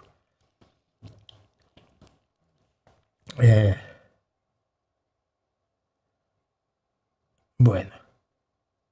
¿Podría explicarnos Piano Man de Billy Joel? Vas al canal y en donde dice buscar en el canal, buscas Piano Man de Billy Joel y ahí ya le expliqué en lo esencial. Si quieren lo vuelvo a hacer, pero le expliqué protestando contra la horrorosa pseudo-traducción o adaptación que hizo alguien a quien admiro muchísimo, que es Ana Belén, pero allí patinó, pero vamos, como Disney on Ice. Patinó como campeona mundial de patinaje sobre hielo. La versión en español es horrorosa, traidora, lo opuesto de lo que dice, de lo que hace Billy Joel, etcétera, etcétera. Entonces, como me enojé, lo hice hace ya mucho tiempo. Pero si quieren, alguna vez lo hacemos. Hoy falleció María Satrapi. ¿Tienes algunas palabras o impresiones sobre ella? No. Conozco su trabajo y me pareció excelente y me parece triste que haya muerto, al parecer de tristeza, porque su marido murió hace un año.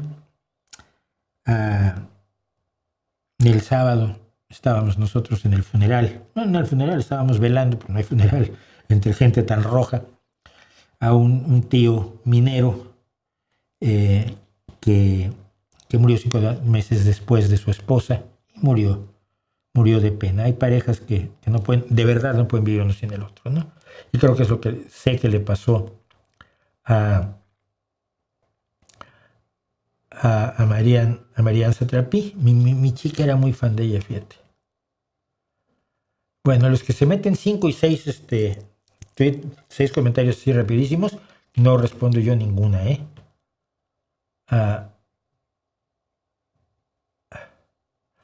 Buenas tardes, Mauricio, que dice Caifo. Hace poco había una entrevista a Juan Chía, le preguntaron si tenía relación contigo y contestó que no tenía nada bueno que decir de ti. Qué bueno. ¿Qué le hiciste? Descubrí que era un charlatán cuando él estaba tratándose de insertar como agente de la charlatanería en la Sociedad Mexicana para la Investigación Escéptica. Y yo siempre estuve en contra de que fuera parte de una sociedad en cuyos principios no creía, porque era un vendedor de humo. Y si le molesta que lo haya yo descubierto, me da muchísimo gusto, no tienes una idea. Ni sabía que seguía por allí. Bueno. Quiero contar esto porque nos habla de muchas cosas. La apuesta malthusiana de Paul Ehrlich. Vamos a empezar por quién es Malthus, ¿no? Thomas Robert Malthus fue un economista y clérigo del siglo XIX, del siglo XVIII, que creía que la humanidad crecía de manera exponencial, pero los recursos crecían de manera cuando mucho geométrica. Entonces escribió un libro, no tenía ningún dato para esto, no tenía ninguna información, no hizo ningún experimento, no hizo ninguna observación, no hizo ninguna cuantificación, no fue a hacer unos análisis de los avances de la demografía o el uso de recursos por parte del ser humano, nada. Era solo filosofía. El libro de 1798, un ensayo sobre el principio de la población, Malthus dijo que el aumento en la producción de comida de una nación mejoraba el bienestar de la población. Bueno, eso sí es una buena observación. Pero la mejora era temporal porque eso llevaba al crecimiento poblacional, lo que a su vez restauraba el nivel de producción per cápita original. Es decir, que nunca se podía tener una buena vida para las mayorías porque siempre que hay más recursos, crece la población. No es cierto, hoy sabemos que no es cierto y precisamente son los países industrializados donde el bienestar de la población es mayor, donde hay menos crecimiento poblacional. Bueno. Pero Malthus básicamente lo que hizo fue un libro completo y una teoría completa sobre lo que se llama la falacia de la pendiente resbaladiza. Es decir, si seguimos así, esto va a ser el desastre. El malthusianismo, que es lo que generó Malthus, es la creencia de que el crecimiento de la población es exponencial, los recursos no pueden crecer al mismo ritmo que crece la población y por lo tanto el mundo se va a acabar. Constantemente nos lo sacan todo tipo de gente, incluido por supuesto Paul Ehrlich. La demagogia demográfica de la que hablábamos la semana pasada es una forma de malthusianismo y su promotor, decíamos, fue Paul Ehrlich, un doctor que no les gusta que yo diga que era experto en mariposas y que no sabía nada, ni un carajo partido por la mitad de demografía y población. Pero fue el que dijo, hay una bomba poblacional y el mundo se va a llenar de gente, y promovió y fomentó el control de la natalidad de los años 60 y 70, que fue un error mayúsculo, ¿no? Pero demostró su malthusianismo en una famosa apuesta.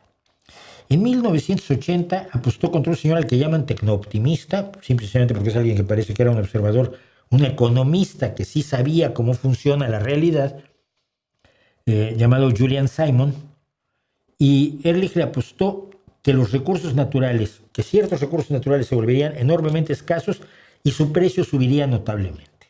Es decir, la teoría de Malthus, los seres humanos usan más recursos y por lo tanto, como no se pueden producir recursos a esa velocidad, van escaseando los recursos y por lo tanto el precio aumenta. ¿Sí? La apuesta fue la siguiente. Hicieron una inversión hipotética de $1,000 en un grupo de 5 metales: cromo, cobre, níquel, estaño y ¿cuál era el otro? No me acuerdo. Níquel, estaño. Bueno, cinco metales. Acordaron hacer el seguimiento de los precios de estos metales, precios ajustados a la inflación, como usted sabe, para saber realmente lo que van las cosas del pasado respecto de hoy, hay que ajustarlo a la inflación que sabemos que se produjo durante 10 años, es decir, de 1980 a 1990. La posición de Ehrlich era: estos 5 metales van a aumentar de precio, y lo que aumenten de precio en esa inversión hipotética de $1,000, lo que aumenten de precio me lo pagas tú. Si los precios bajaban, ganaría el señor Simon, que por cierto aquí los tengo a los dos. ¿Dónde estoy? Estoy perdido y no sé qué camino me trajo hasta aquí, como decía la canción. No, aquí están Paul Ehrlich arriba a la derecha y Julian Simon abajo a la izquierda. Si los precios bajaban, van a bajar los precios del cromo, el cobre, el níquel, el estaño, Simon ganaría. Bueno, Simon ganó de manera contundente. Para 1990, el precio ajustado a la inflación de los 5 metales había caído significativamente. Algunos de ellos valían menos de la mitad que 10 años antes en dinero ajustado para la inflación. ¿Y esto por qué? Bueno, porque hubo avances tecnológicos que sustituyeron, por ejemplo, al cobre con la fibra óptica. Los plásticos sustituyeron a muchas aplicaciones de esos metales, y además sí había aumentado el suministro global de esos 5 metales para octubre de 1990. Total, que esos $1,000 de inversión se habrían convertido en $576. Habría perdido dinero quien apostara por el aumento de precios de los metales, y por lo tanto Paul Ehrlich le tuvo que dar a Julian Simon un cheque por $576.07, que eran la diferencia en el valor de $1,000 de esos metales. Por cierto, en ese mismo periodo, de 1980 a 1990, la población mundial había aumentado en 850 millones de personas, 20% más que en 1980. Algunos llamaron a este cheque que le entregó con esa mala cara Paul Ehrlich a Julian Simon el cheque más importante de la historia de la economía. Nunca apuestes contra la humanidad, nunca apuestes contra las capacidades de la humanidad, nunca creas que entiendes aquello de lo cual no tienes datos, porque la realidad te va a dar un soplamocos importante. Y esta es la historia de una de las apuestas, una apuesta que creo que explica por qué yo soy optimista en muchas cosas, ¿no? Si la revolución industrial seguía usando leña para mover las máquinas de vapor como la estaba usando al principio de la revolución industrial, no tendríamos arbolitos en el mundo. Nos habríamos quemado todos hace mucho tiempo. Bueno, apareció el carbón y apareció el petróleo. Bueno, pero si seguimos usando el petróleo a esa velocidad ya, pero ahora tenemos autos eléctricos, yo tengo un híbrido. Y tenemos fuentes alternativas de energía con las que no contabas cuando dijiste que el petróleo se iba a acabar para 2012, según decía uno de los chifladitos del Peak Oil aquí en España, un tipo enloquecido que me estuvo persiguiendo a mí también. Sí, nunca apuestes contra lo desconocido. El ingenio humano y los avances de la ciencia y la tecnología han logrado eludir esos problemas que todos los maltusianos y amantes de la falacia de la pendiente resbaladiza han enfrentado a lo largo de los años. Y va a seguir pasando así. Creo que es razonable pensar, no porque sea un optimista enloquecido de la ciencia y la tecnología, no. Porque si miro para atrás, y siempre ha pasado que esa tragedia de los recursos no se ha producido, si se ha producido a nivel local ha sido por cuestiones como el libre mercado, caso de la hambruna de la patata o papa en Irlanda, de la cual ya hablamos aquí ampliamente. Si siempre ha pasado que encontramos soluciones para no agotar los recursos, pues lo razonable es que así va a seguir pasando, ¿no? Y necesitas argumentos y datos muy sólidos para demostrar que no va a seguir pasando. Así que ahí está el señor Paul Ehrlich, que tan enorme daño le hizo a la humanidad con sus teorías sobre la sobrepoblación.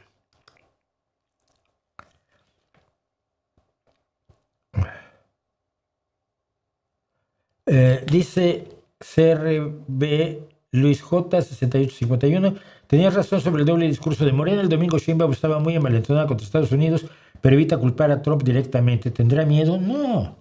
Tiene... Mira. Cuando tú estás fuera del poder, puedes hacer lo que se te dé la gana, puedes decir lo que se te dé la gana. Conforme tienes algo de poder, empiezan a aumentar tus responsabilidades. ¿Sí? Yo tengo el mismo poder que me da el ser un comunicador, pues medianamente reconocido, con muchos años de experiencia, y que hay 150 personas que me quieren ver hoy. Son las que me están viendo hoy. Y que tengo algunos miles de personas que ven mis vídeos, etcétera, a lo largo de la semana. Yo tengo que ser más responsable con mis opiniones que cualquiera que esté en la barra del bar de aquí a 3 calles con sus amigos, hablando de gobiernos, ¿no? Y de política, o de lo que sea. Porque las consecuencias de tus opiniones van creciendo. Carlos Cuerpo, que es el ministro... Dios mío, ¿de qué es ministro? No puedo estar tan absolutamente olvidadizo el día de hoy. Carlos Cuerpo es el ministro de Economía y vicepresidente primero de gobierno aquí en España en este momento. Tuvo una reunión con Sheinbaum, estableció una serie de acuerdos comerciales y económicos de España con México, que convienen a España y que me imagino que convienen a México, por eso los firmó Sheinbaum. Yo podría gritarle a Carlos Cuerpo que no haga tratos con México, que se hunda el país hasta que Sheinbaum salga. Pero no creo que sea correcto, ¿no? Lo que sí hice fue mandarle un tweet que ya le mandé antes a Ursula von der Leyen, que no lo va a ver, ya lo sé, y a un montón de gente más, pero que espero que alguien vea por allí, contando la realidad de México, contando la realidad de un gobierno que se finge progresista cuando tiene las acciones más antidemocráticas imaginables, ¿no? Porque tienes que saber con quién te estás jugando los cuartos. ¿Por qué le compran petróleo a Arabia Saudita si es una teocracia antifemenina, horrorosa, verdaderamente tremenda? Pues porque si los tienes que comprar, si no te quedas sin petróleo y los pobres tienen frío. Y entonces cuando eres presidente de gobierno tienes que tomar en cuenta un montón de cosas que cuando estás en el bar metiéndote una cerveza y sintiendo que controlas el planeta, no tienes que tomar en cuenta, ¿no? Hay que comprar petróleo, pues hay que comprar petróleo, pues se le compra a quien lo vende. ¿Que es un gobierno repugnante? Pues sí. Pero también yo le compro comida a dependientes de tiendas que son fascistas, ¿no? No voy a dejarla de comprar por ser fascista. Porque satisface necesidades. Entonces, no es que renuncies a tus principios, pero es que pongas en perspectiva todos tus principios y todas las cosas en las que crees y todas las responsabilidades que tienes y equilibres en la balanza cuál es la acción más conveniente, aunque no sea la mejor, porque lo perfecto te hace enemigo de lo bueno y entonces te quedas sin lo perfecto y te quedas sin lo bueno. Así que, y hay preguntas de lo más vagas que tampoco respondo, ¿no?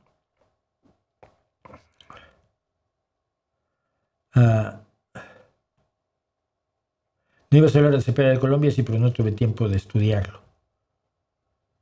¿Hellstorm lo consideras rock de humor? No, quizá. A mí me gusta mucho Hellstorm. Tenacious D es el grupo del actor Jack Black. ¿Y quién te dijo que Jack Black es actor?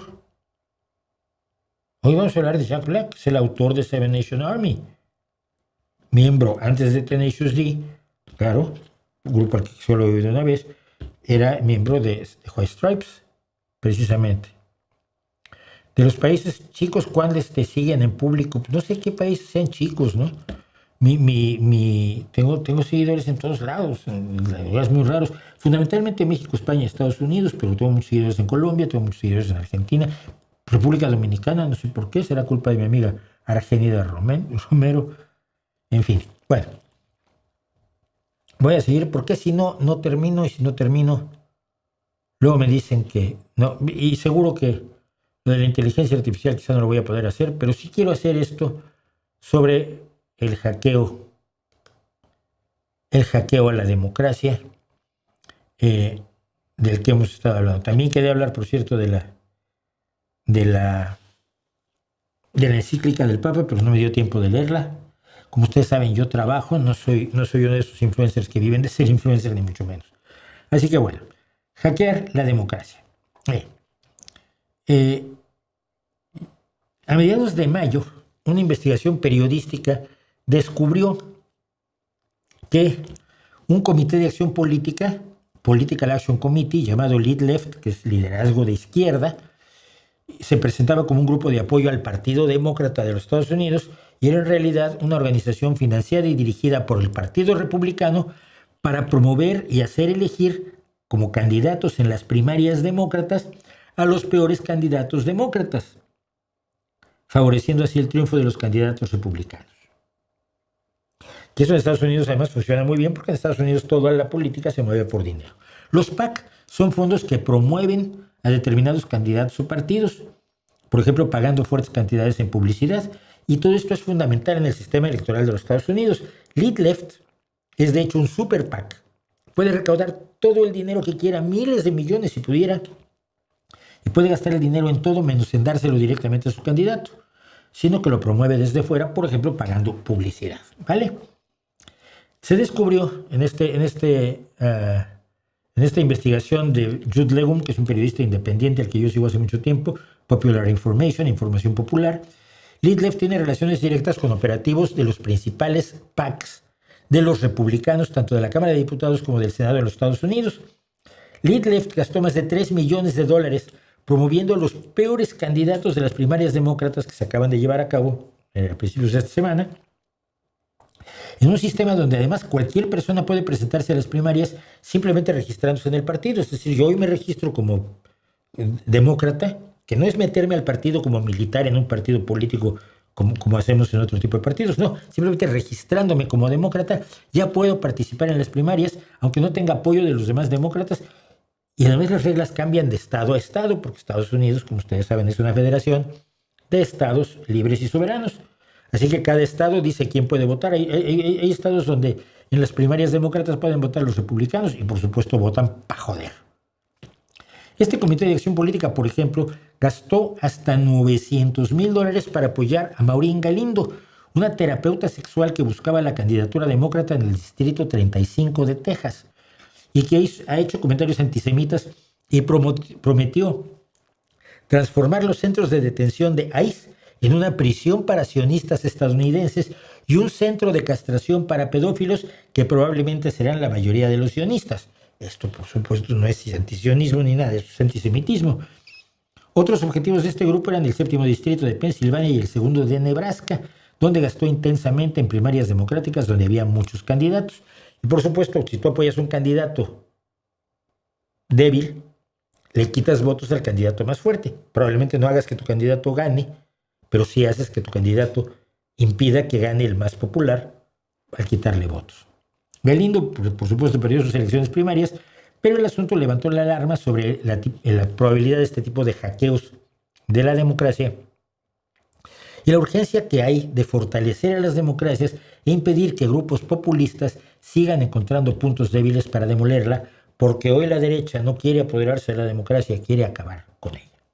Mientras esto pasaba, al mismo tiempo casi, Foreign Politics, una revista,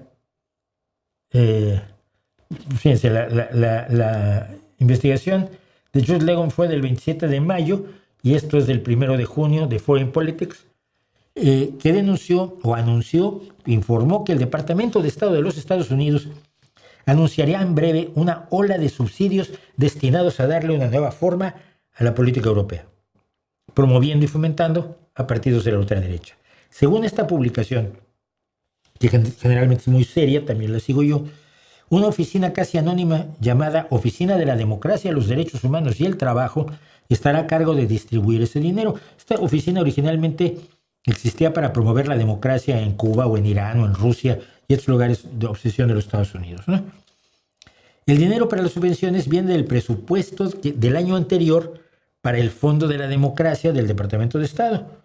Esto lo contó una fuente que habló con la condición de mantener el anonimato y que dijo que esto se alineaba con la estrategia de seguridad nacional que publicó Estados Unidos en noviembre de 2025 y que dice lo siguiente. Esta es la estrategia de seguridad nacional. Escuchen. La diplomacia estadounidense debe seguir defendiendo la auténtica democracia, la libertad de expresión y la celebración sin complejos del carácter y la historia propios de las naciones europeas. Estados Unidos anima a sus aliados políticos en Europa a promover este resurgimiento del espíritu y la creciente influencia de los partidos patrióticos europeos sin duda da motivos para un gran optimismo. A ver, no se necesita un experto en criptografía para entender que la celebración sin complejos del carácter y la historia propios de las naciones europeas es un llamado al nacionalismo en contra de los esfuerzos multinacionales, específicamente la Unión Europea. Para quienes es el peor enemigo para Donald Trump, para Vladimir Putin y para Xi Jinping. Temen a la Unión Europea, temen la federalización de la Unión Europea, porque saben que la Unión Europea unida es económica, militar, históricamente más fuerte que Estados Unidos y que Rusia.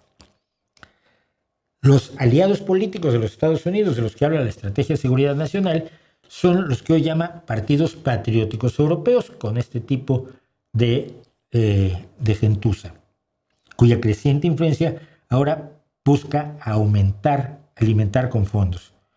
Es la derecha extrema europea, racista, sexista, antiinmigrantes, ultranacionalista y retrógrada. Vox en España, la Agrupación Nacional en Francia, el Fidesz de Orbán en Hungría, que ya lo tiramos, afortunadamente, los demócratas, la Liga de Matteo Salvini en Italia, que por ahí anda Matteo Salvini también, con su carita de pégame un poco, no está Matteo. El Partido de la Libertad de Austria, libertad ninguna, el Partido por la Libertad de Geert Wilders en los Países Bajos. Geert Wilders es el que tiene el pelo pintado ahí entre la T y la Z y la S de Patriots. El año 2011 de la República Checa, Chega en Portugal, Vlaams Belang en Bélgica, el Partido Popular Danés en Dinamarca, Esti Konservativne Rajvaerakond de Estonia, mi estonio es malísimo, Voz de la Libertad en Grecia, en fin, la Internacional Neofascista. Por supuesto, nada indica que el objetivo de los dólares que el gobierno de Trump decide distraer para internacionalizar su visión fascista y autoritaria se vaya a limitar a Europa. Esto lo anunciaron porque se va a anunciar para Europa. Pero hay gobiernos medianamente progresistas o de imagen progresista sin serlo, como el mexicano, o simplemente gobiernos que no son radicales de derecha, a los que el gobierno estadounidense querría ver sustituidos por fieles servidores. No hablo solo de las dictaduras de Cuba y Nicaragua, sino de gobiernos como el de Luis Ignacio Lula da Silva en Brasil, Yamandú Orsi en Uruguay, o incluso moderados como el paraguayo Santiago Peña o el dominicano Luis Abinader. Y cuidado, en el caso de América Latina, Trump ni siquiera se propone un cambio de gobierno. Él puede mantener alegremente al frente de esos países aliados de los actuales gobernantes, pero que decidan serle fieles ahora al presidente estadounidense, como hizo Delcy Rodríguez en Venezuela. Piense usted en políticos de las cúpulas de todos los países que recibirían con gusto el poder por el solo precio de ser trumpistas leales y elogiosos y poderse llenar de dinero y elogios. Seguramente se le ocurrirán algunos a usted, como a mí se me ocurren muchos. Gente del Comité Central del Partido Comunista Cubano, gente del sandinismo nicaragüense y alguna roña de Morena en México, por ejemplo. Uniendo ambas noticias, uno se pregunta si sería posible, por poner un ejemplo, que parte del dinero del Departamento de Estado fuera a grupos de la izquierda marginal o extrema para apoyar acciones impopulares. No me atrevo a decir acciones violentas, pero no lo descarto.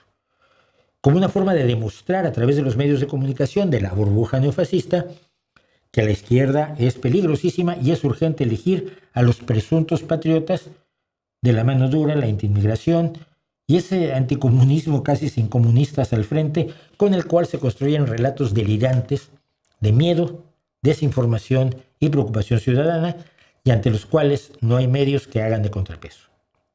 ¿Hay que pensar en ello? Quizás hay que hacerlo. ¿Por qué el dinero siempre compra espacios, equipos de sonido, empresas, medios de publicidad, cartelería, templetes, sillas para el público y todo eso que se necesita para una campaña política que le arranque votos a otras opciones menos radicalizadas, pero igualmente odiadas por Trump, sean Pedro Sánchez, Macron, que es de derecha, Merz, que es de derecha, o Fredriksen, que es otra socialdemócrata? No por nada, el guionista de Todos los hombres del presidente resumió la sugerencia de la fuente secreta de los periodistas que seguían el caso Watergate en una frase enormemente sabia: follow the money. Sigue al dinero, porque al final del camino del dinero están las explicaciones que buscamos de ciertas cuestiones que ocurren en política. Y por eso mismo algunos que estamos especializados en ser incómodos desde muy pequeñitos, ya hace tiempo que nos preguntamos cosas sobre de dónde sale el dinero necesario para ser, por ejemplo, revolucionario.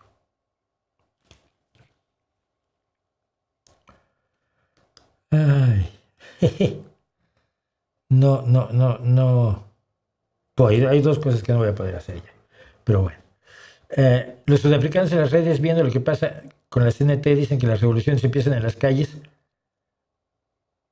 No sé quiénes sean los sudafricanos y no la CNT, el CNT en México no es el inicio de ninguna revolución. ¿Crees que Salinas Pliego como candidato sería el equivalente a Trump en México? No.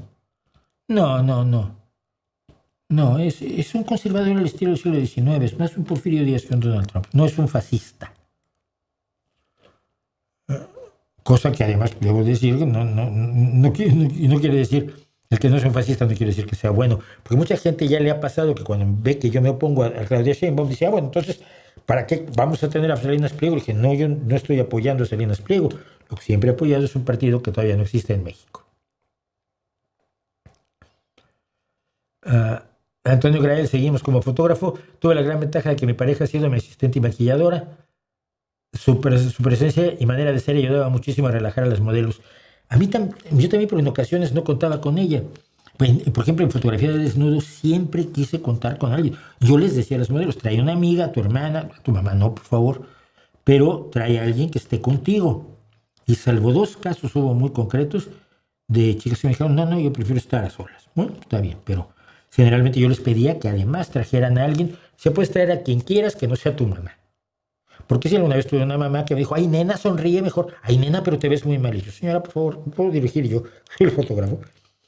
Pero yo siempre, no solo estaba mi pareja la mayoría de las veces, mi hija fue mi maquilladora mucho tiempo, mientras ella estuvo aquí en España, pero Sobre todo, les decía yo a los modelos que trajeran a alguien de su confianza. El novio y la mamá eran los dos que no permitían que entraran. ¿Sabes, Mau Schatz, que Noroña aborrece a los socialdemócratas? Sí, por supuesto. ¿Qué va a hacer?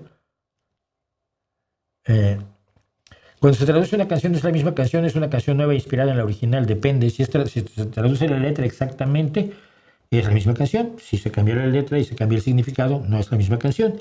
El parafrasear canciones, el parafrasear poesía, es enormemente difícil y nunca funciona. Siempre falla. Mira, yo recuerdo que alguien que conocía nuestra lengua tan enormemente como León Felipe intentó parafrasear a Shakespeare. Intentó la paráfrasis en el español de obras de Shakespeare y el resultado no funciona. Mira, yo aprendí francés fundamentalmente para poder leer poesía francesa en francés, porque me gusta mucho la poesía francesa, sobre todo del siglo XX, y necesitaba yo poder leer en francés y aprendí francés. Bueno, aprendí francés para leer poesía. O sea, cuando yo voy a Francia y digo que hablo francés, los franceses me miran y dicen, no, pobrecito, mejor hábleme en inglés. Pero yo insisto en creer que hablo francés. Pero por eso aprendí. Y me molesta mucho leer poesía traducida. La italiana la entiendo bastante bien, entiendo la poesía portuguesa, entiendo la poesía en portugués. La poesía en portugués que puedes ir y con un diccionario, pues más o menos eludes los tramos más difíciles. Pues estamos hablando de lenguas romances, ¿no? Pero, por ejemplo, yo no me interesaría o no le encontraría demasiado sentido a leer poesía rusa traducida al inglés o al español, ¿no? Porque ya no es la misma poesía. Porque la poesía, sobre todo, y las canciones en ese sentido son una forma de poesía, incorpora lo que se llama el espíritu de la lengua. Cada idioma tiene su forma de ser, su personalidad, si así quieres llamarlo. Y esas distintas personalidades se reflejan en la poesía. ¿Por qué? Porque se reflejan en la musicalidad que el poeta elige para expresarse, ¿no? Estoy pensando, por ejemplo, en la Oda a la Alegría de Schiller, que tú la lees en alemán y lees la traducción. Y la traducción te está diciendo lo que significa, pero jamás va a tener el ritmo y la musicalidad y a veces la dureza o la potencia del poema original de Schiller en alemán, ¿no? Entonces, la poesía está mucho más unida al idioma que la literatura narrativa, ¿no? Porque Dostoyevsky sigue siendo Dostoyevsky en cualquier idioma, pero no pasa así con los poetas. Y creo que no pasa así con las canciones, ¿no? ¿Podrías comentar y traducir Dancing in the Dark de Bruce Springsteen? Tengo muchas. Vamos a empezar a hacer encuestas, porque tengo 3 peticiones de Bruce Springsteen: Dancing in the Dark, Born to Run y Born to be Wild. Born in the USA. Y ya hicimos Born in the USA, yo sé que va a faltar mucho tiempo para que hagamos algo más de Springsteen. Pero vamos a decidir.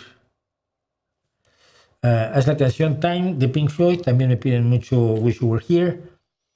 O la de The Air That I Breathe de los Hollies. En México ha habido un caos por las acusaciones que ha hecho Estados Unidos. Sí, pero no le hagan caso a Donald Trump. Hasta que no actúe, sus palabras valen nada. Tungsteno era el otro, sí. Necesito tungsteno para vivir. Alex Tiles, saludos y abrazos igualmente.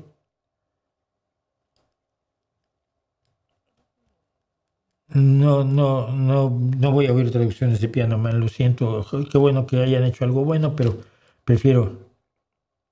Tú nunca dirías que son de México ni ningún otro país. Por supuesto que no, porque los países están hechos, compuestos por gente y no por sus gobiernos. Jack Black y Jack White. Confundí a Jack Black, que es el actor de rock de School of Rock, con Jack White. Es lo malo de ver el mundo en blanco y negro y en black and white. Sí, es cierto.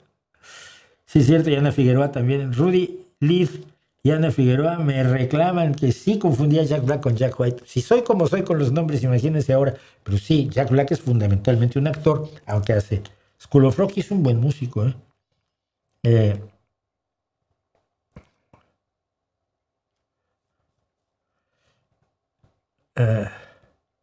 Hailstorm es una banda de metal con letras piratas y emborracharse. No, ya sé que es Hailstorm. Es una canción de los varios grupos de piratas que hay, el mejor de los cuales seguramente es por su enorme cantidad de gente, de participaciones y demás, Yevanish Privateers. Son magníficos. Yo oigo muchas canciones falsas de piratas y muchos grupos falsos de piratas y shanties. Y conozco a Hailstorm, pero no me imaginé que no los veo como de humor, no los veo como sátira, no los veo como tan serios como Yevanish Privateers, que claro, son desmadrosos y los vídeos de Yevanish Privateers son magníficos, pero no lo veo yo como humor exactamente, ¿no?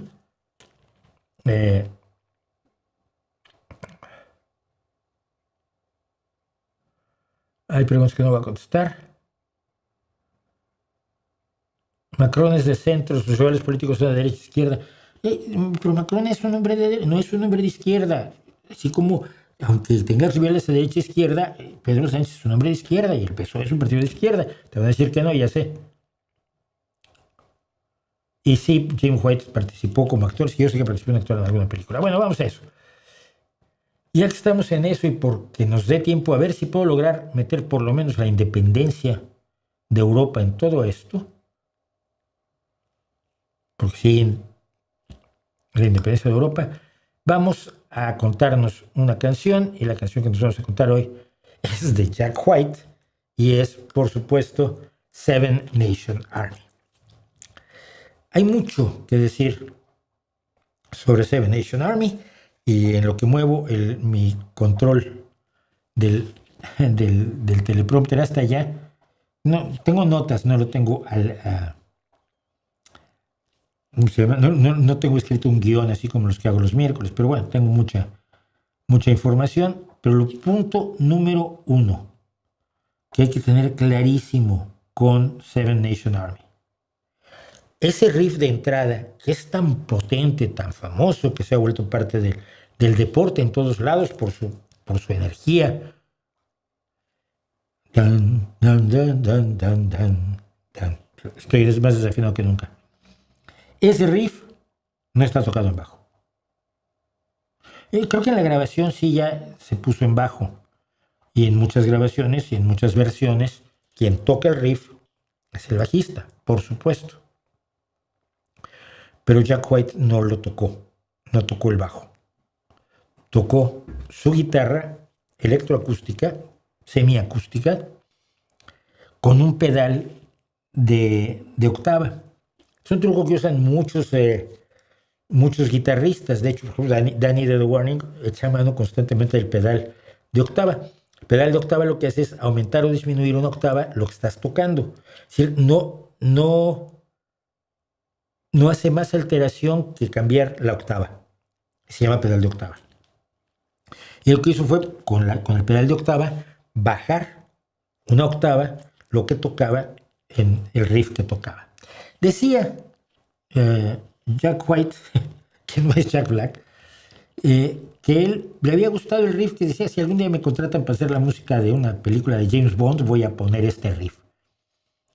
Pero el riff adquirió otra vida. Bueno, Jack White fue parte de The White Stripes, una banda estadounidense de Detroit, Michigan, que estaba formada por Jack White, que originalmente se llamaba Jack Gillis, que tocaba la guitarra, el teclado y las voces, y Meg White, que tocaba el tambor, otras percusiones y hacía voces. Fueron los principales grupos de el renacimiento del indie y el garage en la década de 2000. Ellos se habían casado, se conocieron, él era baterista en aquel entonces, ella empezó a tocar la batería sin estudiar batería y eso a él le parecía precioso porque tenía una frescura y una visión infantil de la batería que a él le encantaba, no quería ni siquiera que tomara clases. Se conocieron, empezaron a hacer música juntos, se enamoraron, se casaron. Y él decidió tomar el nombre de ella, un poco al estilo de John Ono Lennon, tomar el apellido de ella, White, en vez de que ella tomara el apellido de él, que es Gillis. Entonces él pasó a ser Jack White. En la década de los 90 tuvieron su desarrollo y en 2000 se divorciaron. Pero siguieron con la banda, cosa que dio pie a un montón de cotilleos y chismes que no vienen absolutamente al caso para nada en esto. El hecho es que escribió Jack White Seven Nation Army que no se trata de ningún ejército de 7 naciones. Es que así le decía a la Salvation Army Jack White cuando era niño. Veía a la gente de la Salvation Army, que es una organización caritativa religiosa cristiana estadounidense y que reúne dinero para repartirlo entre los pobres como caridad, no como solidaridad. Y él veía a la gente de Salvation Army y siendo pequeñito la pronunciaba Seven Nation Army, y eso le dio mucha risa, les daba mucha risa a sus padres, que lo recordaron toda la vida. Un ejército de 7 naciones, que no es lo mismo que el ejército de salvación. Entonces, inicialmente usó el título para la pista, pero era un título de trabajo que no iba a conservar, pero luego decidió conservarlo porque empezó a escribir la letra de Seven Nation Army, tal como la conocemos en la actualidad. Es una canción enormemente desafiante, es una canción de combate. Mucha gente cree que es una canción de amor, no sé por qué, la presenta como power ballads, pero no es así. Entonces vamos a empezar a contar. Perdón, esto no debería estar aquí. Aquí debería no me dio tiempo de poner las fotos de Jack White y de White Stripes. White Stripes siguieron hasta 2011. Es decir, pese a estar divorciados, siguieron trabajando en la banda juntos hasta 2011. Desde 2011, Meg se retiró porque es una persona que no le gusta el público, que tiene es una timidez enorme, según cuentan. Y Jack ha seguido como un personaje importante, por cierto, dentro del rock, sin duda alguna. Y empezamos. Después, Y empezamos. Después del riff extraordinario que todos conocemos, dice: voy a combatirlos. Un ejército de 7 naciones no podría detenerme. Me lo van a arrancar tomándose el tiempo tras mi espalda. Ok, esto nos pone el primer paso, es me voy a pelear con ellos, no me voy a pelear, voy a combatirlos, voy a superarlos. Fight someone off es lograr vencerlo, es deshacerte de él. No es solamente combatirlo y luego pierdes, no combatirlo y ganar. El combate es el significado de fight them off. El off significa que te los has logrado quitar de encima. Y estoy hablando conmigo mismo por la noche porque no puedo olvidar. De un lado a otro en mi mente, detrás de un cigarrillo. Y ahora cada vez menos gente fuma, lo cual me da muchísimo gusto, pero el cigarrillo era una cosa a la que los tabacomas nos echábamos manos siempre para pensar, ¿no? Pensabas con un cigarrillo en la mano. Yo fumaba 3 paquetes diarios, hace muchísimos años lo dejé, afortunadamente. Y el mensaje que viene de mis ojos dice: déjalo en paz, no quiero oír hablar del asunto. ¿De qué asunto no quiero oír hablar? Dice: todos tienen una historia que contar, todos lo saben, desde la reina de Inglaterra hasta los perros del infierno. Para la reina de Inglaterra era la reina Isabel, lo más alto, y los perros del infierno, lo más bajo, los que cuidan la entrada del Hades. Todos lo saben. Pero si descubro que vuelve hacia mí, te lo voy a servir. Y eso no es lo que te gustaría escuchar, pero es lo que voy a hacer. ¿A qué se refiere en todo esto Jack White? Bien, la canción se trata fundamentalmente del mundo del relato, del chismorreo, el cotilleo y las falsedades que se cuentan alrededor de la gente famosa. Y para el año 2000 ya habían probado la fama de los White Stripes y con el tema de su divorcio, habían enfrentado todas las cosas que se dicen y que son absolutamente de locos. Cuando ciertas personas en los medios de comunicación quieren crear una narrativa, la crean y les da igual totalmente la realidad. Esto es un hecho. Es un hecho muy, muy, muy lamentable. Y es de lo que está hablando él. Decidirse a negarse desde el principio. Un ejército de 7 naciones no podría retenerme, representa su decisión de no permitir que los rumores o las presiones de la fama lo venzan. No lo digo yo, como siempre digo, cuando hablo de las canciones, ponerse a imaginarse interpretaciones es muy fácil, y hay mucha gente que vive de esto, pues bien, no me parece muy mal. Pero White dijo que él estaba enfrentándose a la popularidad creciente de la banda, del dueto The White Stripes. Y él mismo dijo, es sobre el cotilleo o chismorreo, la propagación de mentiras y la reacción a ello de la otra persona. Y también dijo que para él es una canción de blues para el siglo XXI, cosa que se la acepto, no la entiendo con claridad, pero lo dijo el autor, que sabe más que todos nosotros sobre el significado de su canción.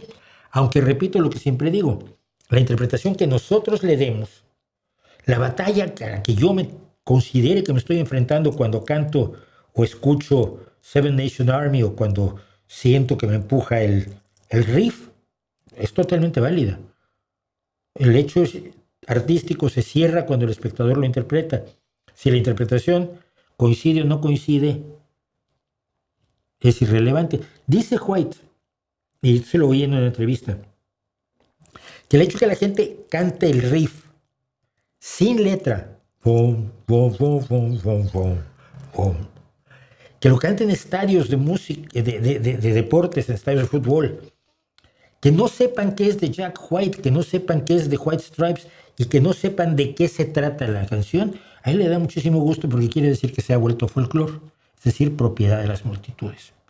Y eso me gusta. Dice que el tercer verso al que vamos ahora podría ser algo de 100 años.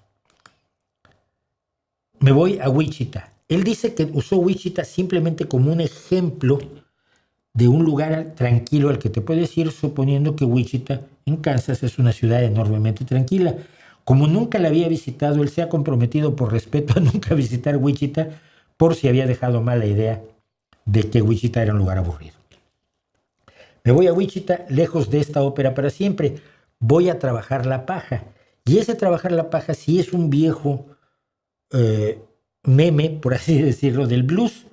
To work the straw es irse a hacer trabajo de campo.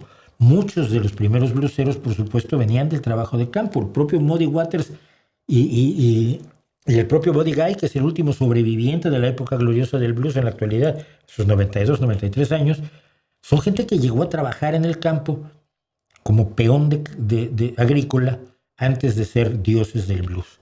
Y entonces voy a trabajar la paja, haré que el sudor gotee de cada poro, es esforzarse al máximo en el campo para olvidarse del chismorreo. Y estoy sangrando, y estoy sangrando, y estoy sangrando justo delante del Señor. Todas las palabras saldrán sangrando de mí y ya no pensaré más. Es decir, al sangrar en el trabajo, se liberará del veneno de las palabras que han dicho sobre él. No son los únicos, y no es el único que decide rebelarse contra la celebridad. Ya hablábamos de Marilyn Monroe. Hay por lo menos 3 canciones de The Warning que tocan más o menos el tema. Directamente narcisista, por supuesto. Kerosene, creo que de manera bastante más directa, y de manera absolutamente directa, la más reciente del álbum, que todavía no sabemos cuándo sale, Ego, que ha sido interpretada por mucha gente como el escupitajo final de The Warning al sistema que no las entiende y que por lo tanto trata de meterlas en unas definiciones extremadamente limitadas de lo que tiene que ser una banda de 3 chicas guapas, ¿verdad? Y entonces las tratan de encajonar constantemente y no se dan cuenta que The Warning precisamente existe y funciona porque no se ajusta a esas limitaciones, como no se ajustaba a White Stripes. Es que ella es baterista que nunca estudió batería y él es un baterista que toca la guitarra y son ellos dos solitos. Si eso es una banda de rock, ¿desde cuándo? desde The White Stripes. Y termina la canción. Y las manchas que vienen de mi sangre me dicen, vuelve a casa. Pese al intento, al deseo por rehuir de la fama y del chismorreo, al final decido volver a casa porque allí es donde puedo seguirme desarrollando. Entonces, no dejarte vencer, pero finalmente vas a estar más solo que si estuvieras enfrentando al chismorreo, y al final vuelves a casa, pero vuelves a casa como triunfador y no como víctima del relato de los medios. Y mira, el referente que tengo ahora, porque estoy muy metido en el baloncesto femenino, el otro día en un partido, la estrella de Fever y la coach, Caitlin Clark y Stephanie White, se pelearon, se discutieron y se levantaron la voz horriblemente, y Stephanie White le dijo a Caitlin Clark, te levantas y va a entrar fulano en tu lugar. Eso cuando se sientan en los tiempos fuera, los 5 jugadores de baloncesto que están sentados son los que van a salir a la cancha, los otros están de pie alrededor, y levantó a Caitlin Clark y sentó a Raven Johnson. Y empezaron a salir, no, ya se pelearon, van a correr a Caitlin Clark, Stephanie White está acabada, bla, bla, bla. Pero cuando le preguntaron a Caitlin Clark qué pasó, dice, es algo que pasa muy seguido aquí, pero sigue siendo mi gran coach, y además ella me ayudó cuando nadie me ayudaba, y yo siempre la voy a apoyar y le cubro las espaldas porque ella siempre me cubrió las espaldas a mí, y eso es un mero incidente sin nada que ver. Es un incidente mínimo porque todo jugador discute con su entrenador, pero que los medios aumentaron. O sabes enfrentar eso o te comen. En el caso del baloncesto me encanta que una chica de 23 años lo sepa manejar.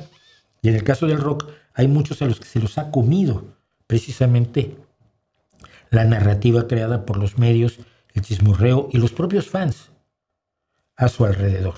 Así que pues esa es la historia más o menos y el significado más o menos de Seven Nation Army, un clásico ya de este siglo, porque me di cuenta que he estado haciendo clásicos del siglo pasado y en este siglo también hay grandes canciones de rock como esta, y mucha suerte a Jack White, que por lo visto sigue, ahora está de gira con Bruce Springsteen oponiéndose a Donald Trump, lo cual siempre es una buena acción.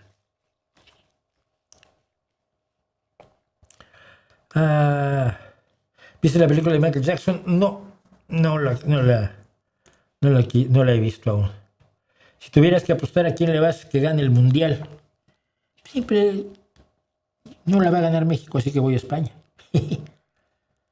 Antes de venirme a España, yo siempre era México-Brasil. México era un sueño, pero al menos Brasil nunca, yo recuerdo, nunca eliminó a México así brutalmente, ¿no? Porque en 1970, cuando Italia nos eliminó, yo deseaba que la península itálica se hundiera en el Mediterráneo, como la Atlántica Mítida. No la Atlántica Mítica, perdón. La Atlántica Mítida, madre mía. Bueno, entonces, si tuviera que apostar, creo que España tiene equipo. Creo que tenemos un buen equipo. Ojalá y volviera Luis Enrique a entrenar a la selección española. Luis Enrique en este momento es el mejor entrenador del mundo, además de que es un tipo que no tiene pelos en la lengua, me divierte muchísimo. Desde aquí, de aquí a 8 calles nació. Se dice que él es gijonudo, que no gijonés, es gijonudo de toda la vida, y en este momento, después de ganar la Champions con el PSG, pues es sin duda alguna el mejor entrenador del mundo. ¿Harás stream la próxima semana o prefieres ver la inauguración del Mundial? La inauguración del Mundial es a la hora que hago el streaming. No lo sé, lo veremos. Si no, lo cambiamos de día.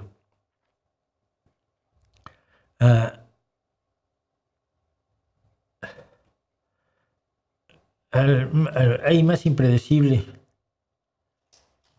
No sé de qué hablas, perdón. ¿Vas a posponer el streaming la próxima semana? No lo sé, ya lo sabrán.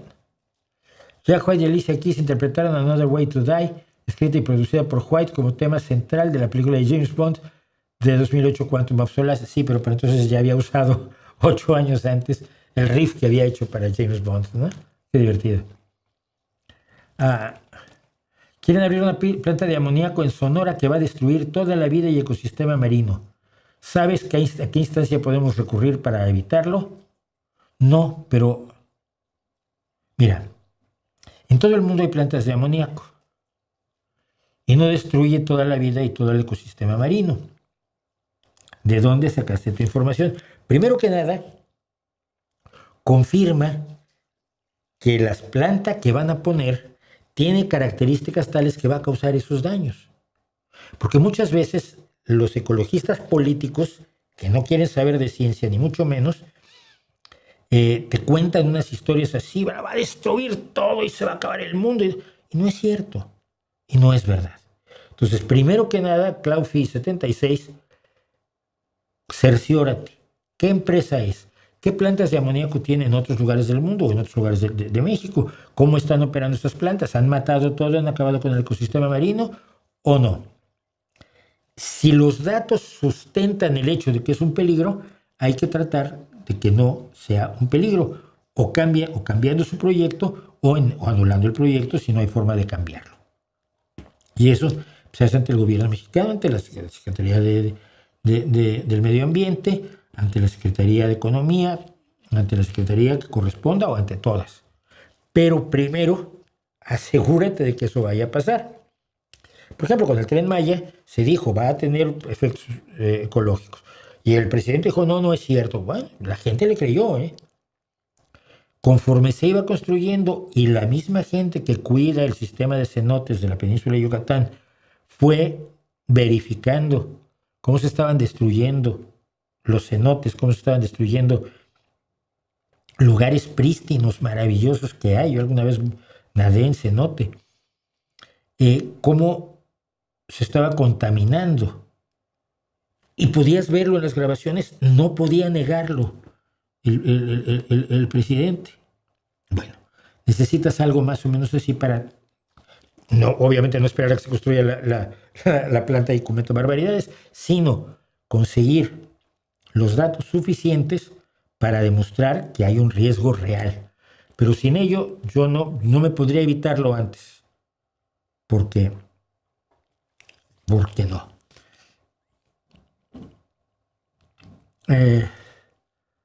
La letra de Mr. Crowley de Ozzy Osbourne sobre la figura de Aleister Crowley y la fascinación de los rockeros de los 70 con el ocultismo. Pues todo el mundo jugaba con el ocultismo, hasta yo. En los 70 ya no. La creación de Blues Rock Island Line de Lead Belly. Y yo pensé de las que podía yo mencionar de Lead Belly, mi favorita de Lead Belly, que es Midnight Special. Mira, la apuntamos, aquí apuntamos todo, total. Gracias por los corazoncitos de Candelaria. ¿Es el bajo en el blues lo más fácil de tocar? No. El blues parece ser fácil. Primero que nada, el blues de 12 compases clásico, porque usa 3 acordes, porque la estructura habitualmente es la misma, porque muchas veces incluso letrísticamente tienes principios similares. Un famoso inicio de los blues clásicos es Woke Up This Morning, desperté esta mañana, y a partir de allí cuentas lo que te pasó. Pero el blues no es fácil. Puede ser fácil tocar blues, pero lo difícil es sentirlo. Y sentir blues y transmitirlo es muchísimo más difícil. Si quieres ver qué tan difícil puede ser el bajo en el blues, te recomiendo enormemente que vayas a ver a Willie Dixon. Willie Dixon era empresario, promotor del blues, fue el que trajo el blues a Europa en los años 50-60 con su Blues Caravan. Era guitarrista, era contrabajista, y su manejo del contrabajo en el blues te enseña que ahí no hay nada fácil. Y mucho te recomiendo una en particular, y no sé si es, yo te pondría en el blues, pero puede ser que no estuvieras totalmente de acuerdo con ello, que se llama Bassology. Bass de bass, B-A-S-S, ology, de ología, bajología, Bassology, que es un solo de contrabajo de Willie Dixon que hace que se te enrollen los calcetines. Así te lo digo nada más.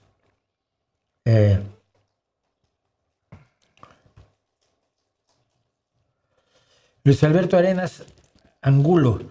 Viendo que el nuevo chip del iPhone es diseñado por Israel, me puse a pensar qué tan jodidos tenemos que estar para que yo me sienta más seguro, libre y tranquilo siendo vigilado por China que por Estados Unidos.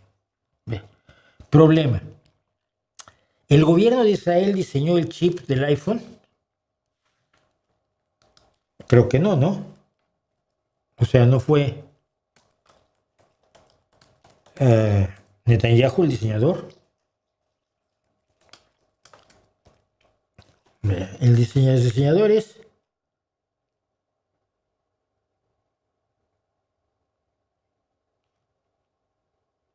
lo primero que nada no es cierto lo que estás diciendo. Los nuevos procesadores de iPhone, como el A19 y el A19 Pro, fueron diseñados totalmente dentro de Apple por sus equipos especializados de ingeniería de silicio, dirigidos por el ejecutivo senior Johnny Srouji.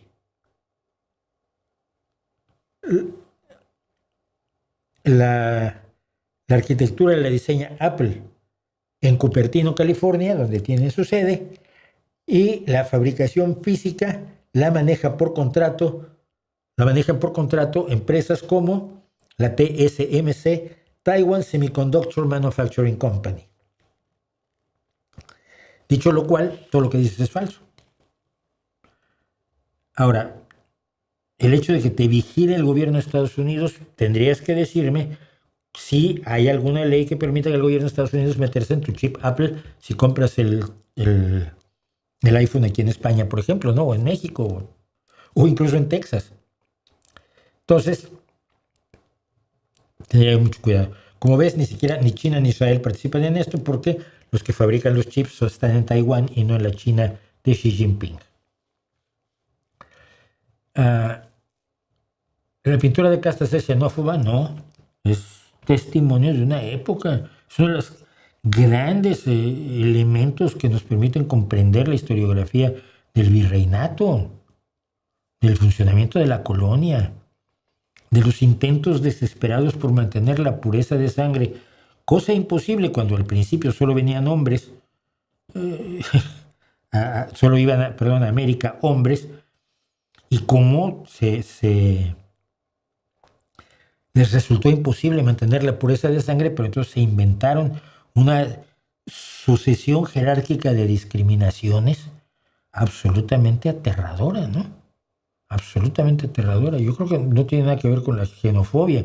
La pintura de castas nos muestra lo que eran las castas que llevaron, no lo olvidemos, a que en los sentimientos de la nación, el padre Morelos, José María Morelos y Pavón, anota que se proscriba para siempre el asunto de las castas. Te voy a decir exactamente cómo lo dice. Como lo dice Morelos en los sentimientos de la nación, que son las bases para la primera Constitución mexicana del Congreso de Chilpancingo. Pero los sentimientos de la nación, dictados por José María Morelos y Pavón, entre el 26 de noviembre de 1812 y el 9 de febrero de 1813, y luego redactado por Andrés Quintana Roo para ser leído en la apertura del Congreso de Anáhuac, dice...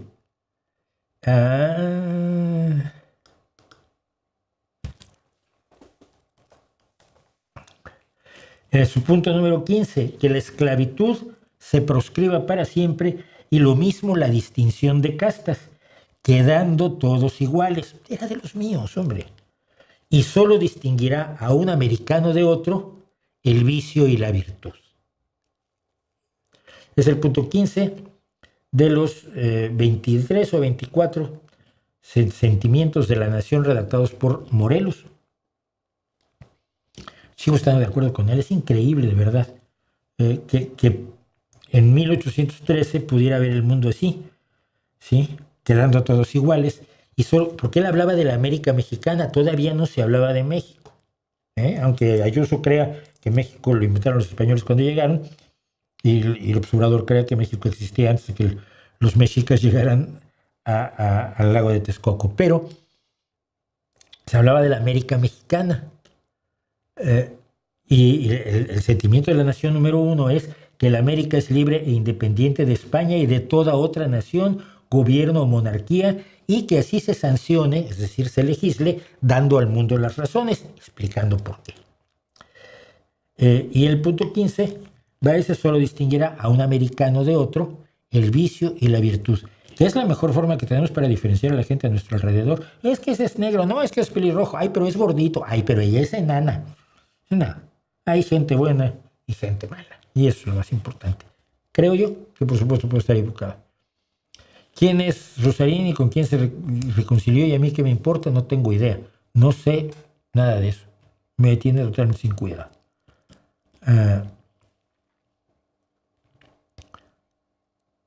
Te recomiendo a la guitarrista, doctorada en astrofísica y programadora de videojuegos Jennifer Raymond. Creo que te gustará. Me gusta. Gracias. Me gusta. Te la cambio por otra guitarrista. Esta no es doctora en astrofísico. Que Jennifer Raymond sí la conozco. Steph Strings. Steph como Stephanie, pero separas en la PH. Y Strings como en cuerdas. Es una guitarrista australiana maravillosa. Ahora está empezando a cantar también. ¿Cuál fue más fundamental para el rock? ¿El blues o el jazz? Hablando tanto instrumental como vocalmente. ¿Qué fue más importante? ¿Tu papá o tu mamá? Respondido. ¿Cuándo cerró la última fábrica de moscas estériles en Chiapas? El sitio web del gobierno federal dice que fue en 2013, probablemente. La única fábrica de moscas que había en Chiapas estaba cerca de Tuxtla Gutiérrez. Ahora se está construyendo otra, según tengo entendido, ya no cerca de Tuxtla Gutiérrez. Pero no lo sé. No, realmente no lo sé.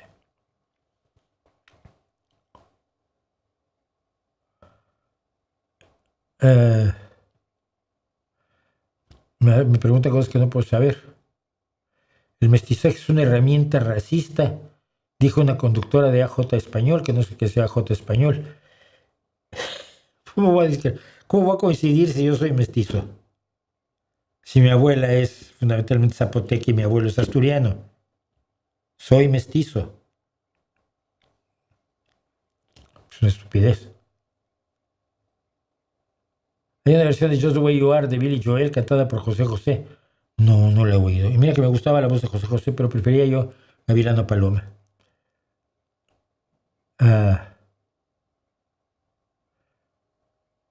Bueno, ¿qué le parecen los compositores clásicos novohispanos? No conozco a ninguno, ¿eh? Es un hueco en mi música, fíjate, qué interesante. Voy a buscarlos. Lo que pasa es que yo siempre me he interesado más por el medievo que por el renacimiento. Y bueno, los novohispanos son renacentistas y son modernos. De la modernidad temprana. Yo siempre me he interesado más por la música medieval. Incluso recientemente en España fue mi descubrimiento, lo comentamos aquí, del cancionero de Palacio, que tiene cosas absolutamente maravillosas, de Juan del Encina, que no de la Encina como creíamos algunos. David me pregunta sobre la ofensiva judicial que está sufriendo el PSOE y su entorno. Allá saqué un vídeo sobre eso, amplio e intenso. Y lo mismo que voy a decir, pues estamos en medio de un intento golpista y hay que defenderse de él. Y parte de la defensa es lo que yo digo, contar cómo está la situación en realidad, ¿no? El caso Zapatero no parece razonable.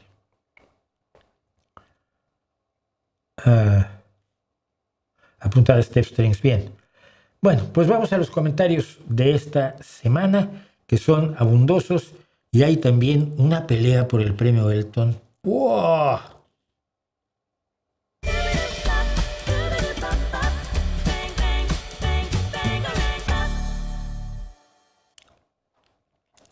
Pues aquí estamos. Por cierto, tendría que contar mis blues favoritos, porque llevo mucho tiempo diciendo cuáles, porque nomás mencioné Midnight Special de Led Belly. Pero bueno, vamos a empezar, porque esto es amplio e intenso. Karma Estelar 1. ¡Wow! Vi un vídeo tuyo donde criticabas a Salvador Freixedo. Joder, sí. Hijos míos, si dictan, revisen lo que dictaron, porque criticabas no es lo mismo que criticabas. Criticabas no lleva tilde y lleva B alta, B de burro, y no lleva espacio, pero bueno. Vi un video tuyo donde criticabas a Salvador Freixedo. Ahora, ¿qué dirás si el gobierno de Estados Unidos afirmó que los ovnis sí existen? ¿Y cuándo he dicho eso el gobierno de Estados Unidos? Los ovnis existen. Son objetos voladores no identificados, no son extraterrestres. ¿Cómo creía Salvador Freixedo? Mira. Salvador Freixedo era un chiflado que creía en extraterrestres. Si ves mis vídeos, te digo que sí existen objetos no identificados. El loquito de Freixedo los tenía identificados, según él, hoy, seres extraterrestres. Pero llegó a mentir sobre los fragmentos del OVNI de Puebla. El OVNI de Puebla fue un caso famoso en el cual un objeto que vino del espacio cayó en la Sierra Norte de Puebla. Y dos personas, un amigo mío y un señor como muy conocido por mí, Héctor Escobar y Héctor Chavarría, fueron hasta donde había estrellado este objeto procedente del espacio exterior y consiguieron que de un trozo grandote que tenía el gobierno municipal les cortaran un trozo. Ese trozo yo lo he llegado a tener en las manos, lo guardaba Héctor Chavarría, lo he contado yo, en una caja de estas de papel de Kodak, de cuando hacíamos impresiones en papel nosotros mismos, ¿no? Y Freixedo dijo que él tuvo en sus manos un fragmento del OVNI de Puebla que era una resplandeciente luz azul que lo llenaba de paz. Era acero al alto tungsteno y 10 o 13 años después Héctor Escobar consiguió determinar que se trataba de la tercera etapa que puso en órbita al satélite Cosmos 929 de la Unión Soviética. Era basura espacial soviética de acero al tungsteno. No tenía ninguna resplandeciente luz azul que te tranquilizara, que lo sé yo, que lo tuve en las manos muchas veces, ¿ok? Así que lo que digo sobre las chifladuras de Freixedo lo llevo diciendo hace 50 años. Ricardo González dice, olvidaste mencionar el papel que tuvo Christopher Lee en Los Tres Mosqueteros como Roquefort. Y a ver, hizo 270 películas, hombre, dejé de mencionar como 250 de ellas. Dice, hay algunos Marco Uribe, 8018, hay algunos sesgos en tu discurso. 1. Asumir o explicar el comunismo a partir de las experiencias de los países que se asumieron como comunistas en el siglo XX. Eso porque es un sesgo, ¿no? Explícame por qué es un sesgo. Y 2, el comunismo no es una forma de gobierno, es un modo de producción. Yo nunca dije que no, ¿eh? A ver, 1. Me estás dando la razón, criatura. El comunismo es un modo de producción, el modo socializado en oposición al modo privado de producción. Y ese modo de producción se implantó a rajatabla en los países que se asumieron como comunistas, en todos. No había propiedad privada. Todo era propiedad del Estado y se socializó así. Y en ese caso no hay sesgo en mi discurso, es clarísimo que no lo es.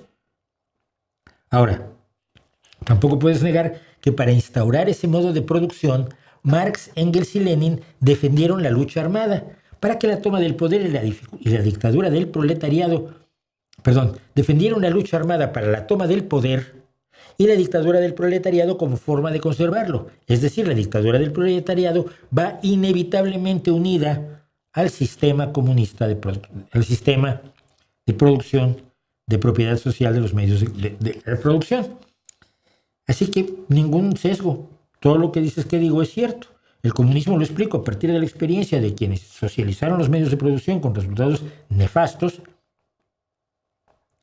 Y el comunismo no es una forma de gobierno, pero su forma de gobierno privilegiada desde la última página del Manifiesto Comunista, que te deberías volver a leer, es la dictadura del proletariado.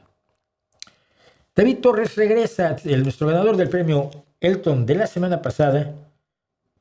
David Torres, que preguntaba, la semana pasada decía que no había 280,000 años desde que empezó el ser humano hasta que llegó Cristo. Y hubo 280,000 años de humanos que no fueron salvados y están todos en el infierno cociéndose a fuego lento. O sea, no es cierto. Los creyentes no creemos en esa cronología, no creen en la cronología bíblica de 6,000 años, y entonces Dios se tardó 4,000 años en salvar a su gente. Y todos los que nacieron por todo el mundo durante 4,000 años y en el resto del mundo durante muchos años, mientras no llegó la evangelización, pues todos están en el infierno allí, alimentando los hornos de Satanás. Bueno, pues David Torres quería otro Elton, pero no le va a ganar, que pregunta cuál es la causa del Big Bang. Y le digo, a ver, ¿cómo sabes que tiene una causa? ¿Qué te hace suponer que el Big Bang tiene una causa? Primero, demuestra que su acontecimiento necesita una causa y luego hablamos. ¿Sí? Vale. Esto se puso más interesante con J.C. Sembo hablando del embate contra el PSOE.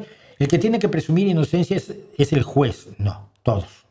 Los medios de comunicación difunden información para que la opinión pública se haga un juicio que por supuesto no es vinculante. Ya, pero si los medios de comunicación desinforman para presumir la culpabilidad, están fallando. Así como a usted le da la gana de pensar que Zapatero es inocente, no tengo motivos para no creerlo y la legislación vigente me obliga a suponerlo inocente. A mí me da la gana, en virtud de las investigaciones periodísticas, que él es culpable. No hay investigación. Bueno, sigo. Usted llama la atención sobre la cantidad de medios de derecha que publican información sobre el caso. A mí me llama la atención la cantidad de medios de izquierda que no hacen ninguna mención del mismo. A ver, 1. Los medios tienen la obligación de presumir inocencia también. No hacerlo es violar una de las reglas cardinales del periodismo, que es la de ajustarse a los hechos. 2. No hay ninguna investigación periodística que señale la culpabilidad de Zapatero en los delitos que se le imputan. Lo único que existe es el auto del juez. Lo que lees en los medios de derecha que bebes no es información, es propaganda golpista. 3. A ti te puede dar la gana lo que sea, tu inmoralidad es tu responsabilidad y qué bueno que la asumas valerosamente como anónimo. Y finalmente, ¿de qué medios de izquierda hablas? En España los únicos con cierto peso son El Diario.es y Público, ambos cercanos a Podemos y por lo tanto enemigos del PSOE, cuyo sesgo siempre será en contra de ese partido, considerado el peor enemigo de Podemos. ¿Cuáles son la cantidad de medios de izquierda que no hacen ninguna mención del caso Zapatero? Estoy esperando que me responda porque hasta este momento, nanay. Luis Chévez, que parece que no está muy informado, dice: yo prefiero a Marx y a Rerum Novarum sobre Darwin porque el nazismo y el racismo son justificados por la ciencia de Darwin. A ver, punto 1. No hay ciencia de Darwin, Y la ciencia de Darwin no hace eso que tú dices. Mira, al contrario. La Biblia te habla de razas. Te dice que están por un lado los descendientes de Sem, los de Cam y los de Jafet. Marx hizo constantes comentarios racistas. A los mexicanos se les olvida que él promovía que Estados Unidos invadiera todo México y se lo quedara. Pues es que es muy difícil ser marxista en esas condiciones en México. Es la biología, no la ciencia de Darwin, que es uno de tantos biólogos, un biólogo muy relevante, pero no el que escribe la última página sobre el tema, que esto no es una religión, es ciencia. Es la biología la que demuestra que todos los seres humanos somos iguales y el racismo y el nazismo son estúpidos. Bueno, y me dice: lo de Zapatero es un escándalo y había que expulsarlo cautelarmente del PSOE y ser contundente por mucho bien que haya hecho en el pasado. El auto del juez es demasiado contundente y el apoyo del PSOE solo le da la razón a la oposición. Apoyar a alguien que está acusado y a quien le tienes que dar la presunción de inocencia le da la razón a la ultraderecha. Y lo que dije yo es: tenemos aquí un abogado de la acusación sin nombre, qué raro,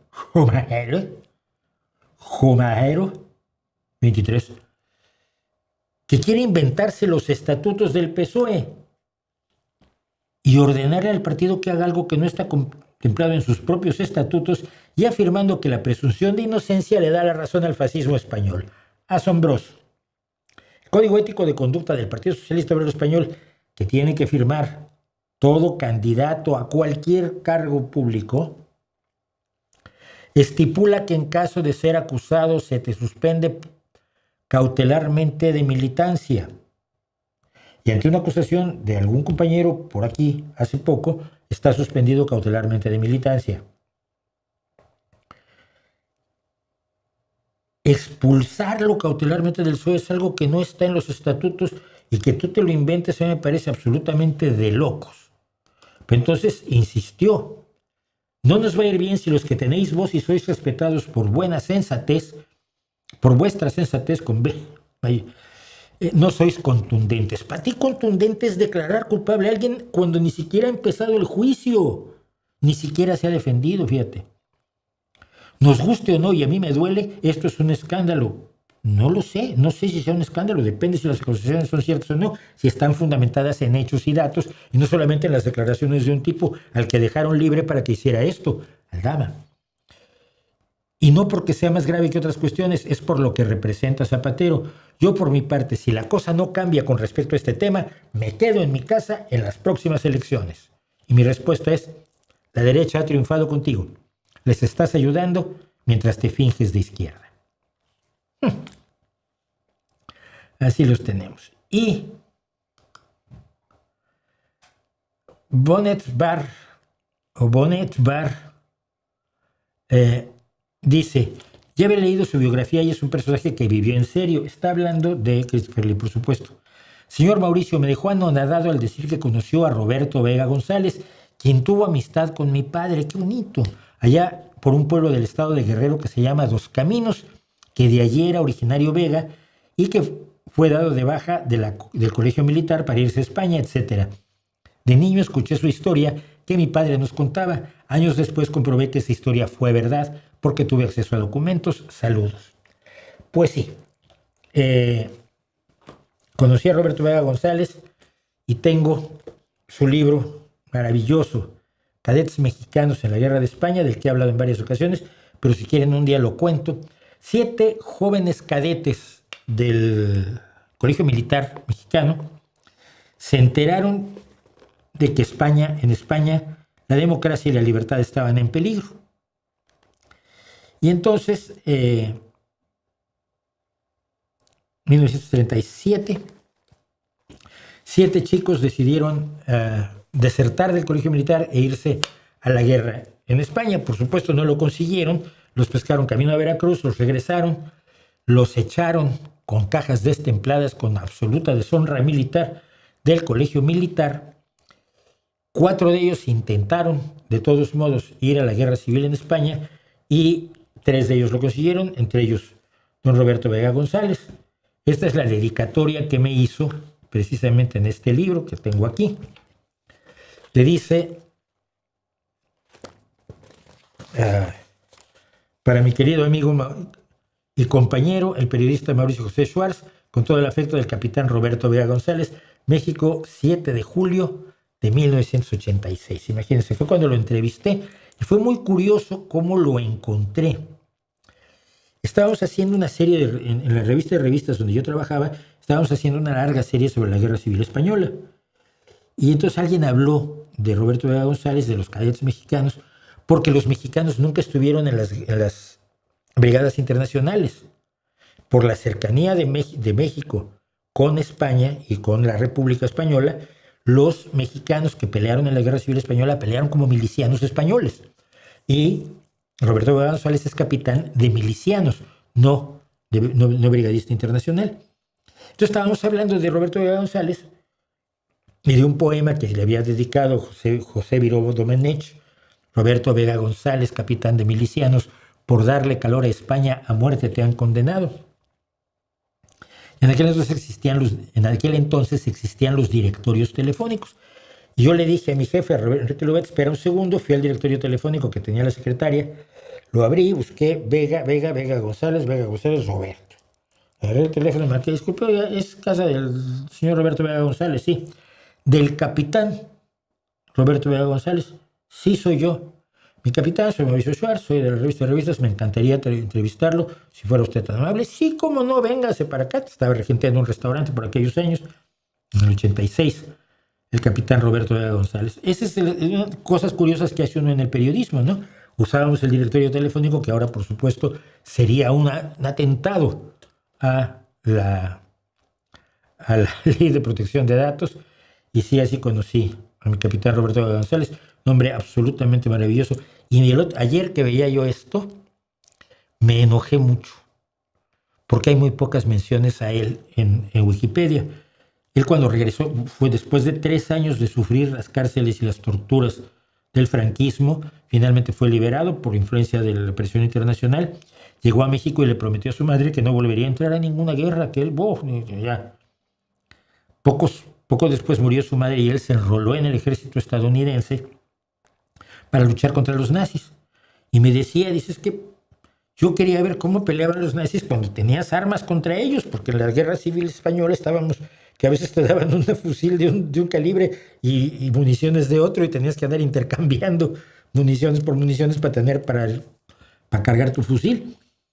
Entonces quería ver cómo peleaban cuando tenías armas de verdad de frente a ellos.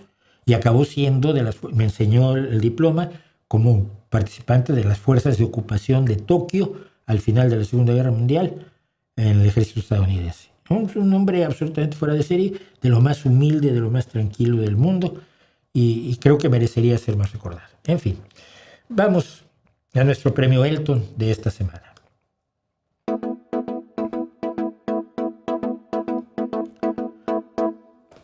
El ganador, y digo el ganador, y sé que esto ha sido reñido, es Víctor-WYZYC, que dice: el Podemos primigenio fue el único decente, pero se traicionó a sí mismo y a sus votantes aliándose con el PSOE. El PSOE no es un partido socialista de izquierdas, seguramente entiende socialismo como marxismo, pero no lo es, ni de izquierdas, si sigues. Es un partido de las élites, por supuesto. Tú tienes todos los fundadores, Pablo Iglesias, el de verdad, Pablo Iglesias Pose, todos estos impresores y médicos, eran la élite de la monarquía. Anda. El PSOE es un partido extremadamente corrupto, es un partido donde hay gente corrupta como en todos lados, pero no ha sido declarado un partido corrupto como sí ha sido declarado el PP, que ha empeorado enormemente la calidad de vida y el poder adquisitivo de los españoles. ¿No te acuerdas cómo era España hace 7 años con Rajoy, verdad? Los jóvenes de hoy en día no podemos acceder a una vivienda, tener hijos ni un proyecto de vida, y la culpa es del PSOE. Por ejemplo, la vivienda la vivienda es competencia de las comunidades que gobierna el PP, porque en las comunidades que gobierna el PSOE sí hacemos vivienda pública para jóvenes. Usted a su edad, faltaba el ataque edadista, por supuesto. Usted a su edad debería empezar a despertar y ver que el PSOE es una herramienta del poder para pisar a la clase obrera, con la que tiene gente de clase obrera que yo tengo dentro del partido. Mineros sobre todo, fíjate, y gente del metal. Tú eres tonto. Y mira, Podemos nació engañando con los inútiles círculos y la promesa de democracia dentro del partido y ocultando el leninismo de sus fundadores. Eso nunca lo hemos hecho nosotros. La corrupción del PSOE como partido es un invento que se le cuelan corruptos, sí, como en todo grupo humano, pero no es una organización delictiva como el PP y menos una organización opaca y personalista como Podemos, que en realidad es el partido de Pablo Iglesias. Cada vez que hay un podemero corrupto, resulta que no era podemero el de las tarjetas Black y el de lo que le cobró en Venezuela. ¿En qué comunidad vives? Porque en la mía, gobernada por el PSOE, estamos construyendo vivienda pública para jóvenes. La vivienda es competencia de las comunidades. ¿Quién te dijo que es culpa del PSOE? Sin los aumentos del salario mínimo en un 66%, tu poder adquisitivo no te permitiría ni el ordenador o el teléfono desde el que esparces mierda. El paro juvenil del PP era del 33,5% y con el PSOE bajó a niveles cercanos al 23% en 7 años. 10% menos paro juvenil. Y el salario va a seguir subiendo y el paro va a seguir bajando a menos que ustedes logren que triunfe la derecha. Y por cierto, ¿en qué ramo industrial trabajas tú como obrero? Yo apuesto a que en ninguno.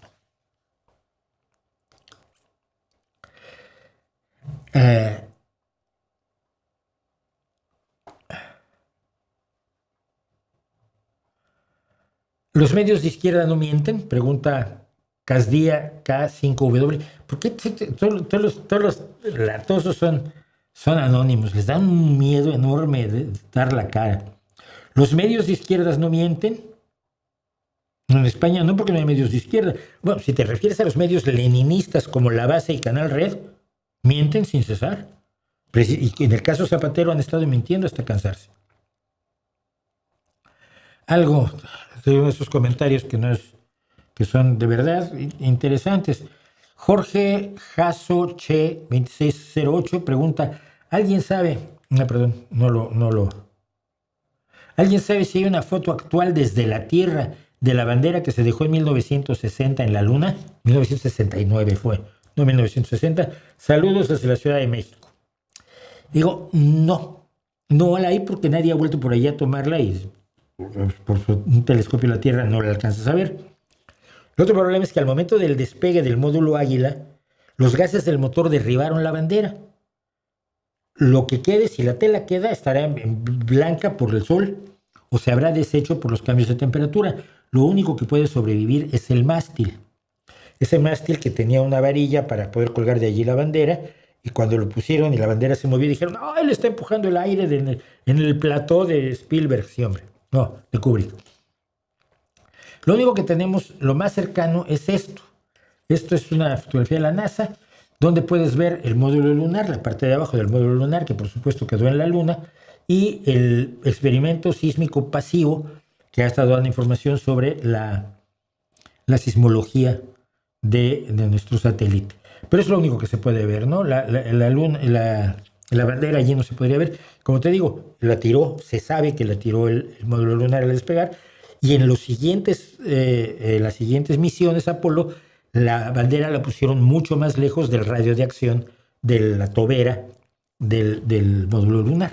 El Águila era en el Apolo 11, otros nombres tuvo en los siguientes misiones Apolo. Pero por el sol simplemente se comen los colores, si queda algún trapo estará blanco, o los cambios de temperatura probablemente hayan deshecho los trapos en sí, ¿no? Pero bueno, es una pregunta interesante. Hombre, habiendo esto, ¿para qué preguntan tanta tontería? Bueno. Pedro G4X5, ¿y cuál sería la diferencia entre especulación y filosofía? A raíz de que hablaba yo de los soñadores de la Luna. De quienes soñaron cosas, y mi respuesta es literatura, por supuesto. Yo hago especulaciones como escritor, yo hago especulaciones como columnista, como opinador, como analista de la realidad, pero nunca me diría yo mismo filósofo. Otros hacen lo mismo y dicen que hay que hacerles más caso porque son filósofos. Y él insiste, claro, después de que respondí eso, dice, ¿no será que la actividad intelectual o mental conlleva un dejo de filosofía? Consulto porque más que mal en la búsqueda de la verdad antes pesaba mucho la aplicación de criterios. Empiezo diciendo que la verdad no existe. Existen cosas verdaderas, pero la verdad es una abstracción. Las abstracciones no existen, no existe el ideal platónico, no existe la belleza, no existe la silla, no existe la humanidad, sino que existe seres humanos, sillas, y en este caso, cosas que sabemos que son verdaderas, ¿no? Como la conformación del agua. Pero mi respuesta es, depende, ¿qué es filosofía? ¿Por qué no dices mejor que las especulaciones filosóficas tienen un dejo de literatura adicionado con una espectacular arrogancia? Y entonces llega, oh my God, Castor y Pollux, 7411, que dice, existe la filosofía científica y se estudia en las universidades. Ya, y en algunas universidades se estudiaba astrología, y en algunas todavía se estudia homeopatía. ¿Y cuál era la otra que se estudiaba también? Quiropráctica. No hay nada de malo en la filosofía. De hecho, todos somos filósofos en un momento de la vida. Si me dices que es la filosofía, probablemente esté de acuerdo contigo o no. Pero, ¿qué es filosofía? Las mismas ciencias, dice, y aquí es donde estuvo a punto de arrebatar el premio Elton, vienen en gran parte de pensadores filosóficos como Newton o Descartes. Madre mía. Acabas de convertir la física y las matemáticas de Newton y Descartes en filosofía, como si hubieran usado las herramientas de Aristóteles o Anselmo de Canterbury para lograr los logros en la física y en las matemáticas de Newton y de Descartes. No falla. Un filósofo habla y hace trampa, sobre todo cuando habla de la odiada ciencia. Y añado, no, va a decir que él no odia la ciencia, solo la pone en su lugar. Es una cosita muy mona, pero muy imperfecta, que depende de la filosofía. El chiste es que nunca me mandan sus comentarios por filosofía, siempre me los mandan usando la ciencia que ha creado Internet. Este es otro que por poco se gana todo. y tengo que meter las dos, respondí estas dos cosas, así que leo las dos. Dice, la BBC es el órgano propagandístico del imperialismo británico. ¿Qué más iban ellos a decir? Entonces lo digo porque estaba yo citando a un corresponsal de la BBC en Moscú, cuya propaganda es leer el periódico en ruso y traducirlo al inglés. Además, yo recuerdo a toda la cúpula rusa decir al principio del conflicto que este iba a ser un conflicto muy, muy largo. Revisa, hay alimentos que ayudan a la memoria, ¿eh? Pero bueno,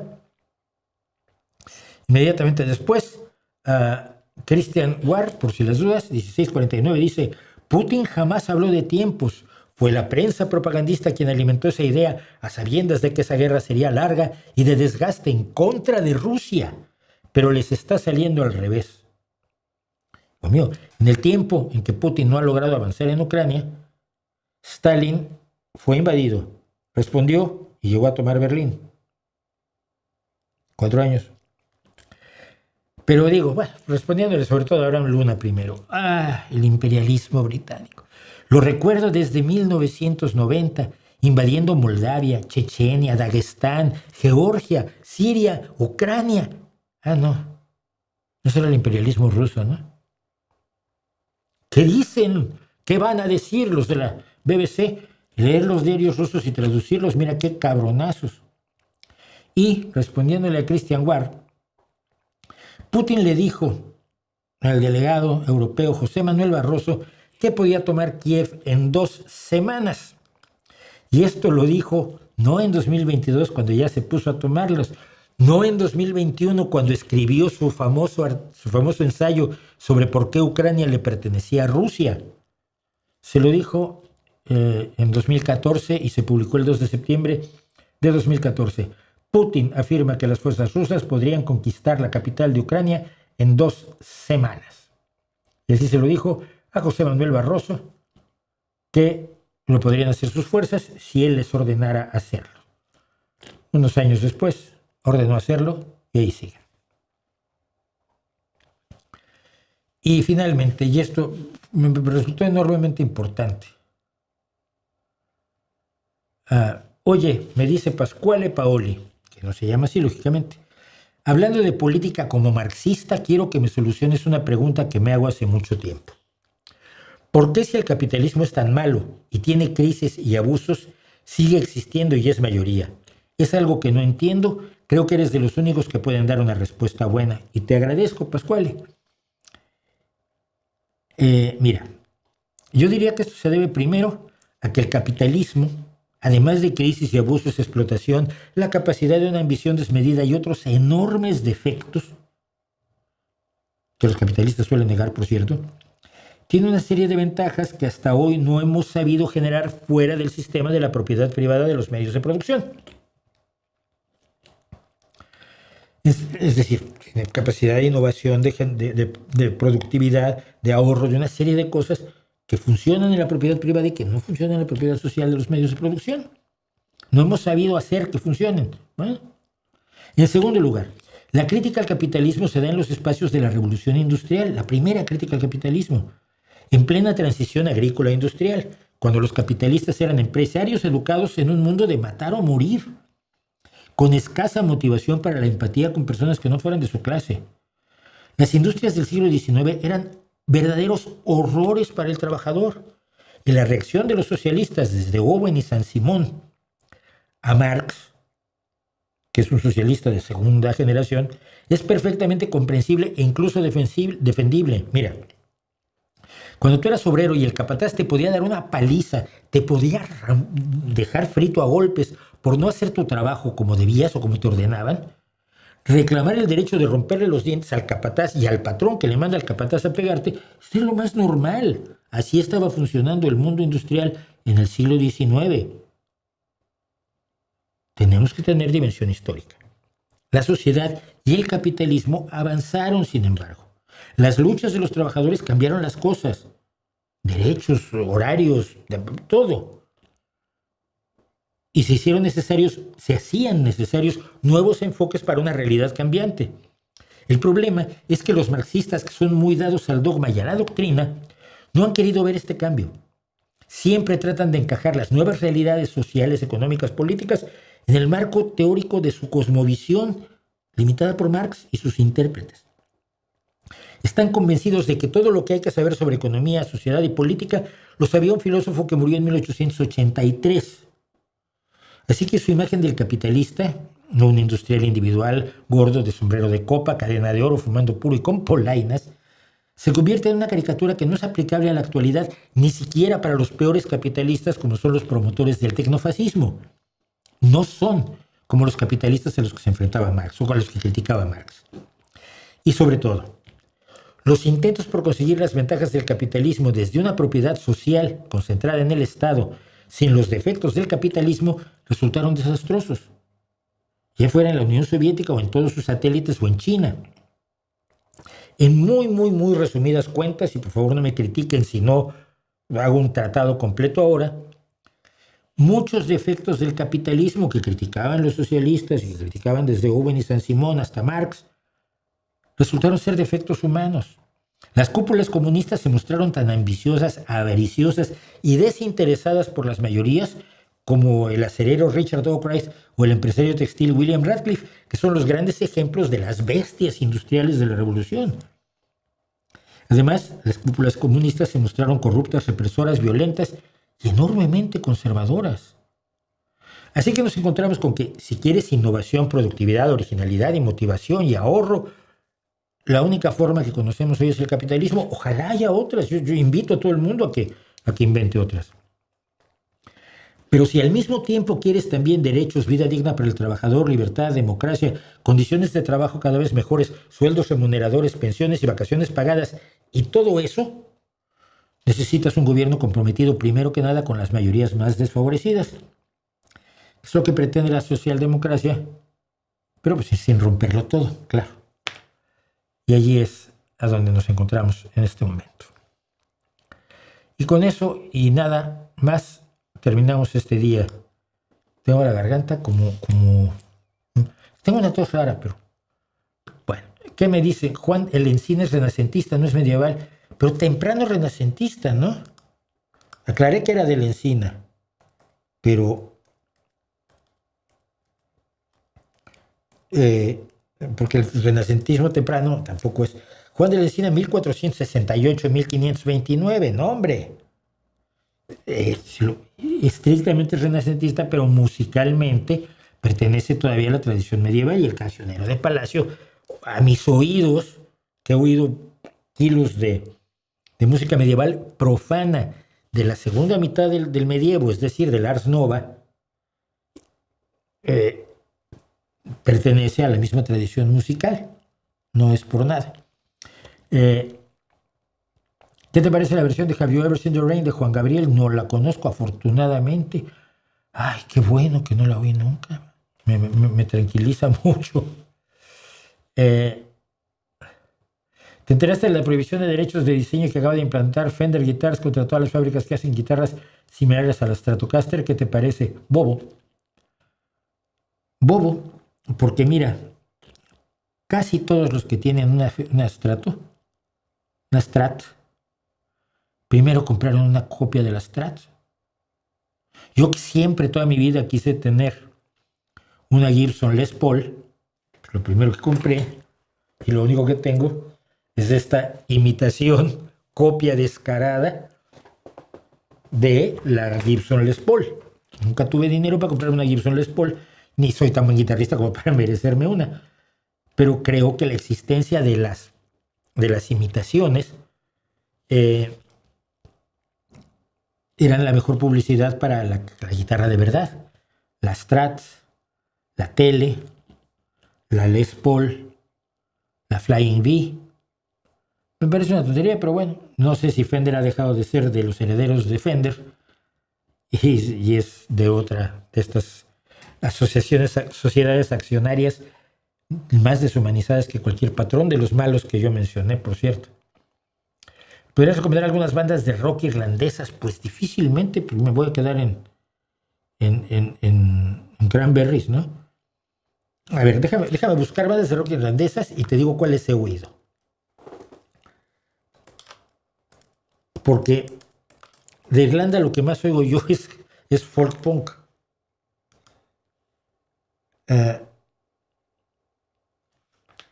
No, pero esto tiene un error. Pero me está citando, bueno, a Thin Lizzy, que también son de aquel entonces, a Cranberries, a Pogues, que es punk celta. Pero actuales, no, de los que mencioné aquí, no conozco yo a ninguno. Current, les ponemos bandas irlandesas actuales. Y los únicos que he escuchado es a The Scratch, y no los he escuchado mucho. No te puedo recomendar nada. Si algún día quieres que te recomiende bandas de punk celta, te puedo comentar todo lo que quieras de punk celta, que me gusta muchísimo. Gelvita, que llegó tarde pero se pone al corriente. ¿Dónde podemos escuchar tus playlists de canciones mineras y el Batallón de San Patricio? En este canal. Busca las playlists, las listas de reproducción, y esas listas de reproducción en concreto se llaman, para que las encuentres, aquí las tengo en contenido, playlists. Una se llama Canciones de la Mina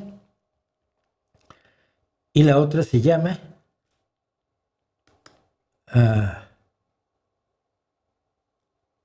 Historias del libre mercado.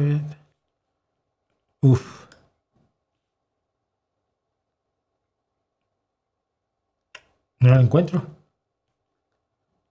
No las encuentro. A ver, tengo muchas más.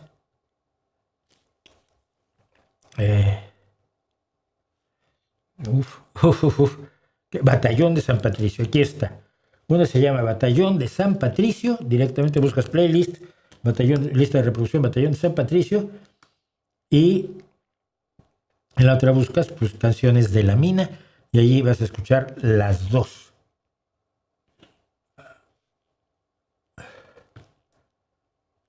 ¿De qué ideología pertenece Cayetana Álvarez de Toledo? Ella vendría siendo del fascismo aristocrático, porque ella es aristócrata. Curiosamente, cree que tiene la sangre azul y esas cosas. Bueno, punto A, Laro Salvat me recomienda compositores novohispanos, los anoto. Vega González me recuerda a un guía tapatío en tour de museos que no fue reconocido como padre de la independencia.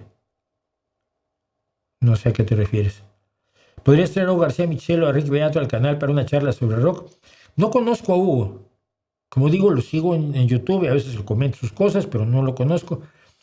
Y a Rick Beato ni de lejos. Creo que Rick Beato es demasiado importante como para este pobrecito canal.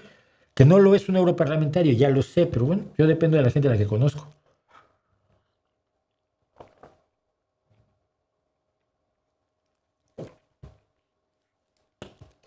¿Qué te parece Lionel Richie? ¿Te gusta su música? No demasiado, pues es un funk que a mí nunca me hizo muy feliz, pero creo que es un gran productor, eso sí.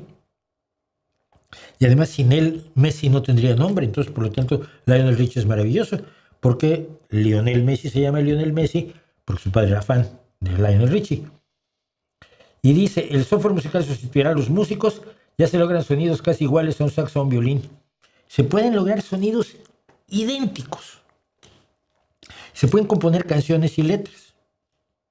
Y para mí sigue siendo como practicar el sexo con una muñeca de plástico.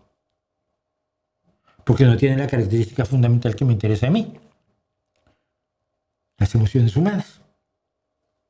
Prefiero un músico desafinado, que todavía no tiene todo controladísimo el solo que se está tocando y le fallan 2 notas. Como dijo Beethoven, fallar una nota es irrelevante, tocar sin emoción es imperdonable. Y el software musical y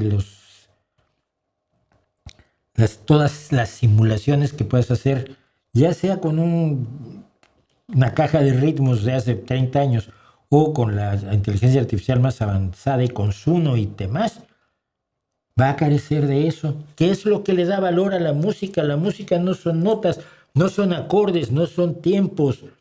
La música no es una sucesión de sonidos y silencios como te cuentan. La música es una expresión de la emoción humana, de la calidad humana, de la vida humana, de las de las vivencias humanas.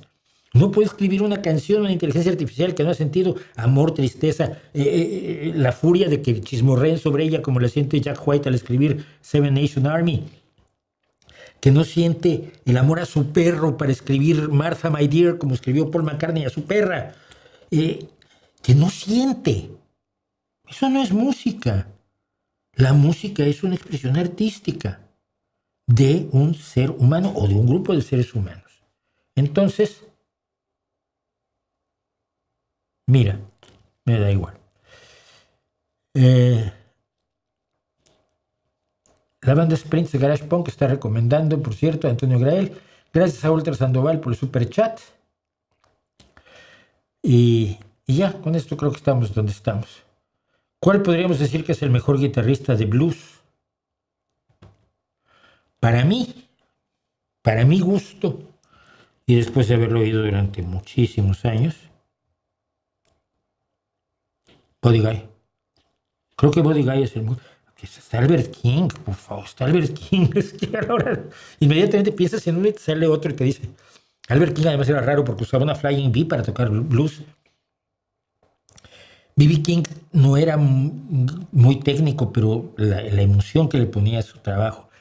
Pero aún con todos ellos y muchos más que puedo mencionar, me quedo con Buddy Guy. Born to play the guitar, decía él, born to play the blues. Nació para tocar el blues, nació para tocar la guitarra. Y qué bueno, se lo agradezco muchísimo que lo haya hecho, por lo he disfrutado enormemente. Nos vemos la semana próxima. Prometo, salvo que pase otra cosa horrorosa, hacer el vídeo sobre por qué tú no sabes lo que es la ONU y lo que hace la ONU. Nos vemos el jueves aquí a las 7 de la noche, como todos los días, salvo que vean ustedes un pequeño vídeo diciendo, uy, cambiamos el streaming porque Mauricio quiere ver el fútbol, que siempre es una posibilidad. No lo sabemos y nos quedamos con el misterio hasta el próximo jueves. Y entre tanto, como siempre, ahí les dejo mi reputación para que la hagan pedazos.